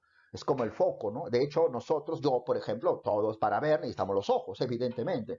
Pero sabemos que no solo bastan los ojos para ver, es fundamental la luz. Entonces la luz de este salón me dice, por ejemplo, que para salir de este salón tengo que caminar por acá, dar la vuelta y salir. Y no me voy a golpear y no me voy a caer. Claro, si me da la gana, yo puedo subir a esta mesa, puedo subirme sobre la computadora y salir si quiero. Pero claro está, si hago eso me puedo caer, me puedo lastimar, puedo malograr el equipo. Entonces, si eso ocurre, pues la culpa por haberme chancado mi pierna, malogrado el equipo, fue mía, ¿no? Y así como yo decidí, digámoslo así, subir esta mesa y lastimarme el pie, pues yo no me puedo curar solo. Tiene que ir a un médico y el médico me va a decir, señor, usted está mal de salud, se ha lastimado su pierna por subirse a la mesa, va a estar echado en su cama 5 meses. No, señor, que tengo que pasear, que me gusta jugar fútbol. No, señor, ¿usted quiere sanarse? Sí, muy bien, hazme caso. Ah, si no te quieres sanar, haz lo que quieras, ¿ah? Pero te estoy diciendo la receta para que te puedas sanar, diría el médico. Ya, igualito dice que hace Dios. Entonces San Agustín dice, Dios ilumina nuestra alma, Dios nos da verdades, Dios nos da moral, Dios nos da conocimientos universales, Dios nos dice que no hay relativismo que valga. Ahora, sobre esa base, Dios también te da libertad, pues, para, bueno, decidir lo que quieras. Si te vuelves relativista, si te vuelves posmoderno, diría San Agustín, tu vivo, esa es tu decisión, ¿no? Si consideras de que la verdad depende de cada uno, bueno, si tú consideras de que robar es bueno, bueno, es perfecto, sigue robando, pero esa es tu libertad, es lo que tú has elegido, no lo que Dios te ha dicho. Ahora, una vez que caes en el pecado, tampoco pues te vas a curar solo, igualito que el médico. Dios es como un médico ahora, que te va a decir cómo llevar una vida correcta para tu salvación. Y si el hombre cayó en pecado, entonces la historia de la humanidad, sostiene Agustín, es una historia que Dios ha determinado con el propósito de salvar al hombre. Esa teoría, como lo sabes, se llama la teoría del providencialismo. Y una cuestión importante de San Agustín es su mismo ejemplo de vida como cristiano, ¿no? O sea, él pasó por una vida muy disipada, ¿no? Muy diversa, donde justamente experimentó todo lo que luego está planteando, ¿no? En sus teorías filosóficas. Por eso que fue muy respetado como un doctor de la iglesia y uno de los grandes pensadores medievales. Ahora, pero San Agustín viene en la etapa en la cual la iglesia está recién, ¿no? Subiendo su auge, ¿no? Desarrollándose en ascenso. Llegamos a la época siguiente, que es la época de la escolástica, ¿no? La época en la cual tiene a Tomás de Aquino como su principal representante, pero no es el único, también está Anselmo de Canterbury, que como sabes propone la llamada prueba ontológica para demostrar la existencia de Dios. Y la diferencia que hay entre la prueba de Anselmo con la de Tomás es que la prueba de Anselmo es una prueba puramente racional, a priori. En cambio, Tomás de Aquino, como recibe influencia de la filosofía aristotélica, sostiene que la verdad de Dios se alcanza a través de la razón, seguro, pero iniciándose desde los sentidos.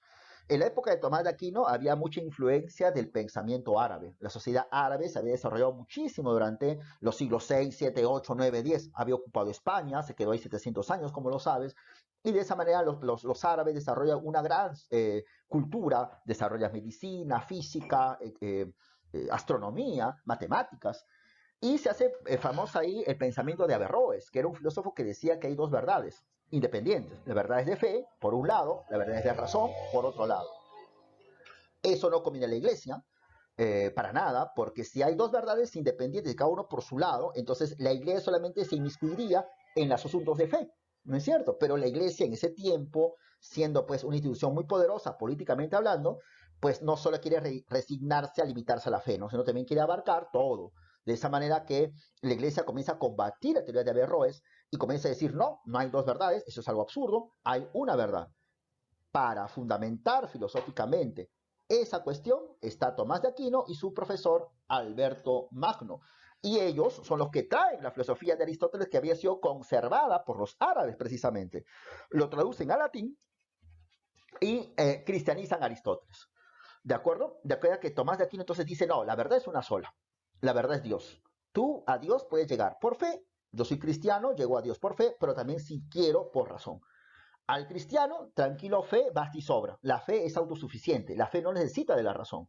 Pero al no cristiano no lo voy a llevar pues por el camino de la fe, puesto que no tiene fe. Entonces, ¿qué hay de común entre un cristiano y un no cristiano? La razón. Por tanto, si yo quiero que este muchacho cree en Dios, lo primero que debo hacer es llevarle por el camino de la razón. Y es por eso que Tomás de Aquino elabora sus famosas 5 vías, que como sabes son pruebas a posteriori, pruebas que parten de la experiencia. La primera, para Tomás, la más importante, es la prueba que afirma que si el mundo está en movimiento, pues debe haber un primer motor. Y al ser el primero, debe ser inmóvil, y ese es Dios. La segunda prueba sostiene, siguiendo a Aristóteles, que como todas las cosas tienen causa eficiente, entonces esas causas eficientes también tendrían que tener su respectiva causa eficiente. Así hacia el infinito, lo cual para Tomás le parece absurdo. Por tanto, debe de haber una primera causa eficiente. Esa primera causa eficiente que no es causada por nadie, ese es el que todos llaman Dios.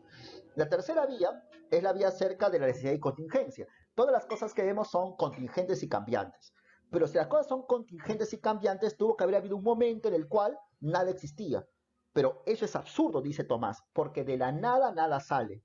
Por consiguiente, debe de haber, por necesidad lógica, un ser siempre existente, eterno, que creó todo. Ese es Dios. La cuarta vía es la vía de los grados de perfección. Nosotros vemos cosas más o menos perfectas, más o menos buenas, más o menos bellas. Por tanto, debe de haber un ser sumamente bello, sumamente bueno, sumamente perfecto. Ese es el que todos llaman Dios. La quinta prueba es la prueba de la finalidad u orden del mundo. El mundo es ordenado, el mundo tiende a un fin, tiende a un propósito. Hablando en criollo, nada es por las puras. Si el mundo es ordenado, no puede ser inteligente solito. Sería absurdo creer, pues, por ejemplo, que la aspira tenía inteligencia para irse al suelo. Entonces debe haber un ser ordenador que, valga la redundancia, ordenado al mundo, un ser supremamente inteligente, y ese es el que todos llaman Dios. Y además, como lo sabes, Tomás de Aquino sostiene la primacía de la Iglesia frente al Estado, ya que la Iglesia tiene fines superiores al Estado. ¿Cuáles son los fines superiores? El reino de los cielos a los que debe llevar al ser humano. El tomismo tiene su antítesis en la filosofía de Guillermo de Oca. Guillermo de Oca era un pensador franciscano, seguidor a su manera del averroísmo. ¿Qué es el averroísmo? Movimiento franciscano, seguidor de Averroes, del llamado averroísmo latino. Ockham es el que hace lo que ves ahí en la diapositiva, ¿no? Es el que traza una clara distinción entre asuntos de fe y asuntos de razón. O sea, Ockham es un pensador del siglo ya XIV que avisora modernidad. Recuerda que en la época feudal la fe es la que manda y la razón la subordinada. Los modernos, Descartes, Locke, intentan romper con la fe, ¿no? Como que Ockham ya lo está haciendo. Para Ockham, fe y razón son incompatibles. La fe, para Dios, él es un sacerdote franciscano, estudioso y profesor de la Universidad de Oxford, al cual no se le permitió terminar sus estudios. Y Ockham fue perseguido por los tomistas principalmente, pues no. Fue excomulgado por la iglesia, acusado de herejía. Muere en Alemania, en el Sacro Imperio Romano Germánico. Y Ockham sostiene que así como entre fe y razón no hay razón alguna y por tanto demostrar que existe Dios pues es inadecuado, del mismo modo no hay relación alguna entre iglesia y Estado. No es que el Papa manda a los reyes, que la iglesia tiene un fin superior, no, eso es mentira. El Estado tiene sus objetivos materiales, económicos, políticos y sociales, y la iglesia y el Papa tienen un objetivo principalmente religioso y moral. El Papa no es un rey del mundo, es una persona que debe dar ejemplo de buen hombre, de caridad, de virtud cristiana, pero nada más, ¿ya? Ahora, y a partir de ahí, Guillermo de Ockham propone la famosa tesis nominalista. Ockham sostiene de que no existe un mundo pues con un orden, no, de que las cosas son contingentes, las cosas son lo que ves es lo que captas con los sentidos, con lo que da la intuición. Nosotros no vemos ningún orden en el mundo, vemos una mesa, una computadora, diría Ockham si estuviera vivo, vemos pues paredes, vemos una cocina, vemos gente que pasa por la calle, o sea, un mundo contingente, no hay ninguna esencia de las cosas. O sea, esto se llama pared, no porque bueno, porque hay una esencia, ¿no? Como pensaban los metafísicos, como Platón, Aristóteles, como Agustín, como Tomás. No, esto es pared simplemente porque nos dio la gana de que se llame pared. Entonces, tranquilamente mañana podemos a esto llamarle piedra y a la piedra llamarle pared y ya está, ¿no? O sea, las famosas esencias son solamente palabras vacías, flatus vocis. Lo que existen son las cosas y por tanto, a partir de ahí, Ockham plantea su famosa tesis de la navaja. No hay que multiplicar las entidades sin necesidad. El lenguaje debe circunscribirse a las cosas. Debe ser un lenguaje sencillo, breve y claro. O sea, ya, si te das cuenta, esa actitud de Ockham es muy semejante a lo postulado por los filósofos modernos, ¿no? Me hace recordar, por ejemplo, a Descartes, a Hume, ¿no? Una suerte de purgación, ¿no? Hay palabras que deben de ser desprendidas del lenguaje. Esencia, sustancia, contingencia, necesidad. Ockham diría, pues, los modelos platónicos, ¿no? El modelo de belleza, modelo de justicia. No, no existe eso. Lo que hay son las cosas y la ciencia debe de centrarse al estudio de las cosas. Sobre ese punto podemos plantear el llamado problema de los universales como algo, es una suerte de pequeño resumen de lo que ya he dicho. El problema de los universales es muy famoso en la época medieval, que debate acerca de la existencia o no de las llamadas esencias que tanto formulaba Platón, formulaba Aristóteles y que más antes Parménides, Demócrito ya insinuaban. Pero con Platón y Aristóteles se ve más claramente, ¿no? En lo particular, Platón es un realista extremo. Platón sostiene de que las esencias son tan reales que son eternas y que están en otro mundo. Me hago entender. O sea, ¿qué es un realista? Decir que algo es real. ¿Y qué significa que algo es real? Que algo existe. Y si un realista extremo dice que existe, pero de manera exagerada. Platón. Seguidores de Platón, en la Edad Media, Agustín de Hipona, Anselmo de Canterbury y Guillermo de Champiux. ¿De acuerdo? Por ejemplo, ellos siendo sacerdotes sostenían que las famosas esencias que daba Platón se encuentran en la mente de Dios. Si Dios es eterno, las esencias que están en su mente también son eternas. Aristóteles presenta un realismo moderado. Para Aristóteles las esencias sí existen, claro que existen, pero no son pues entidades que están por ahí en otro mundo, sino que están dentro de las cosas y se acaban junto con las cosas. ¿Ya? O sea, sí existen, pero de manera moderada. No exageres a decir que son eternas. Ahí está Tomás de Aquino y Pedro Abelardo como representantes. Y también están los ya mencionados por ti, nominalistas. Pues, ¿no? Para los nominalistas no hay esencias, no hay nada de eso. Lo que hay son las cosas particulares y contingentes. Las esencias son palabritas que hemos creado con el lenguaje. ¿No? Es como que ahora Ockham o Rosselló de Compiègne estuvieran vivos y dijeran, muchos de nosotros hablamos de la democracia y creemos que la democracia es una realidad, es algo que existe. Hablamos de la libertad, hablamos de los derechos humanos, ¿no es cierto? Muchas veces hemos escuchado eso, ¿no? Como si habláramos, no sé, de la mesa, ¿no? La mesa. Así como hay la mesa, hay los derechos humanos. No hay eso. Eso es solamente un abuso del lenguaje. Como también lo aprendería Wittgenstein, ¿no? Solamente el lenguaje ha creado, nos ha hecho creer que existe algo llamado los derechos humanos o la democracia. Eso no hay.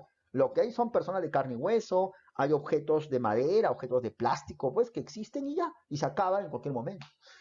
Entonces lo que hay que hacer es que el lenguaje se circunscriba a este tipo de entidades particulares y que evite generar esas ideas universales que al final nos confunden. Ahora, ya la época de Ockham es el preludio de otro movimiento, la llegada del capitalismo, la llegada de la modernidad. Y el primer movimiento moderno, chicos, ¿sabes cuál es, no? El primer movimiento moderno no es otro que el Renacimiento, que se le llama así porque es una suerte de renacer de la original cultura griega y latina. Y esto fue producido por las clases burguesas, ¿no es cierto? Tú sabes que ya estamos hablando del siglo XIV a XV, XVI, ¿no? Donde aparecen los burgos, esas ciudades, producto de la migración del campo a la ciudad. Y los burgos, los habitantes de los burgos, los famosos burgueses, se dedican al comercio, se llenan de dinero, aparece la banca, aparecen las familias millonarias como los Medici, por ejemplo, en Italia, en Florencia, en Venecia, en Génova. Es un centro comercial y ellos quieren tener más poder, no solo económico, sino político, y quien todavía tenía poder político, ¿quién era? La iglesia.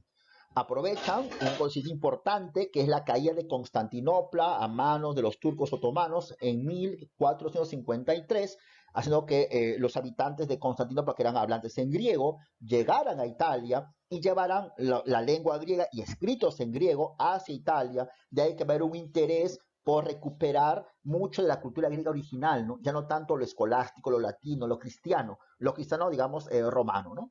Entonces, lo importante es recuperar al original Platón, al original Aristóteles, al original Sócrates, a lo dicho por los literatos romanos.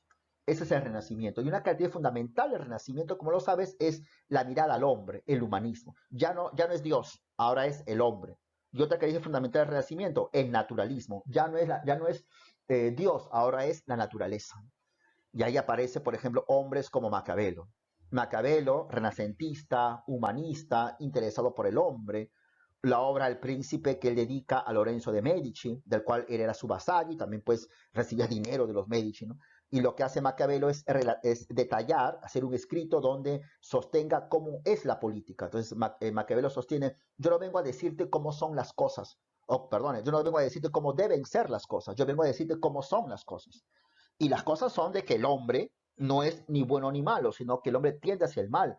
Y al hombre le gusta el poder. Y el hombre hace de todo por el poder. Nada más. No es como pensaba Aristóteles o Tomás de Aquino, de que lo importante el hombre, la felicidad, la virtud. No, que virtud ni cocho cuartos. Lo importante es el poder. Y con el poder, el hombre hace de todo. De ahí que la virtud en política no es ser bueno, amoroso. No. La virtud es ser eficaz. Punto.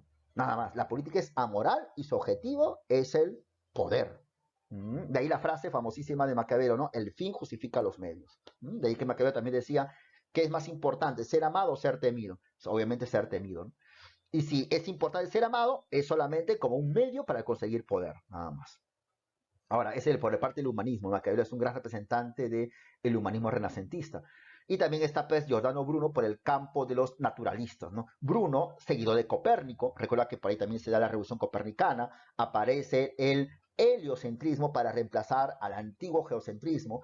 Entonces Bruno dice, yo a mi manera considero que lo que planteó Copérnico es cierto, la Tierra gira alrededor del Sol, pero a la vez yo exagero esto porque yo soy panteísta y yo considero que el mundo es infinito. Y si el mundo es infinito, pues no tiene límites. Y si no tiene límites, no hay centro de nada. Y si no hay centro de nada, entonces el Sol no es centro de nada. El Sol es un puntito más de los miles y miles puntitos luminosos que hay en el cielo. ¿Ah? Y el Sol y la Tierra, por tanto, es una arenita más que hay en el mundo. De ahí que el hombre es simplemente un ser cualquiera de la naturaleza. La naturaleza es Dios, a la cual hay que venerar, hay que amar, hay que respetar. Y así como existe una Tierra, no la nuestra, que rodea el Sol y tiene vida, debe de haber en las estrellas infinitos mundos, infinitos soles, infinitas estrellas. Insinúa la existencia de vida en otros planetas. Por esa razón fue condenado a muerte en el año 1600, condenado a la hoguera por la Inquisición.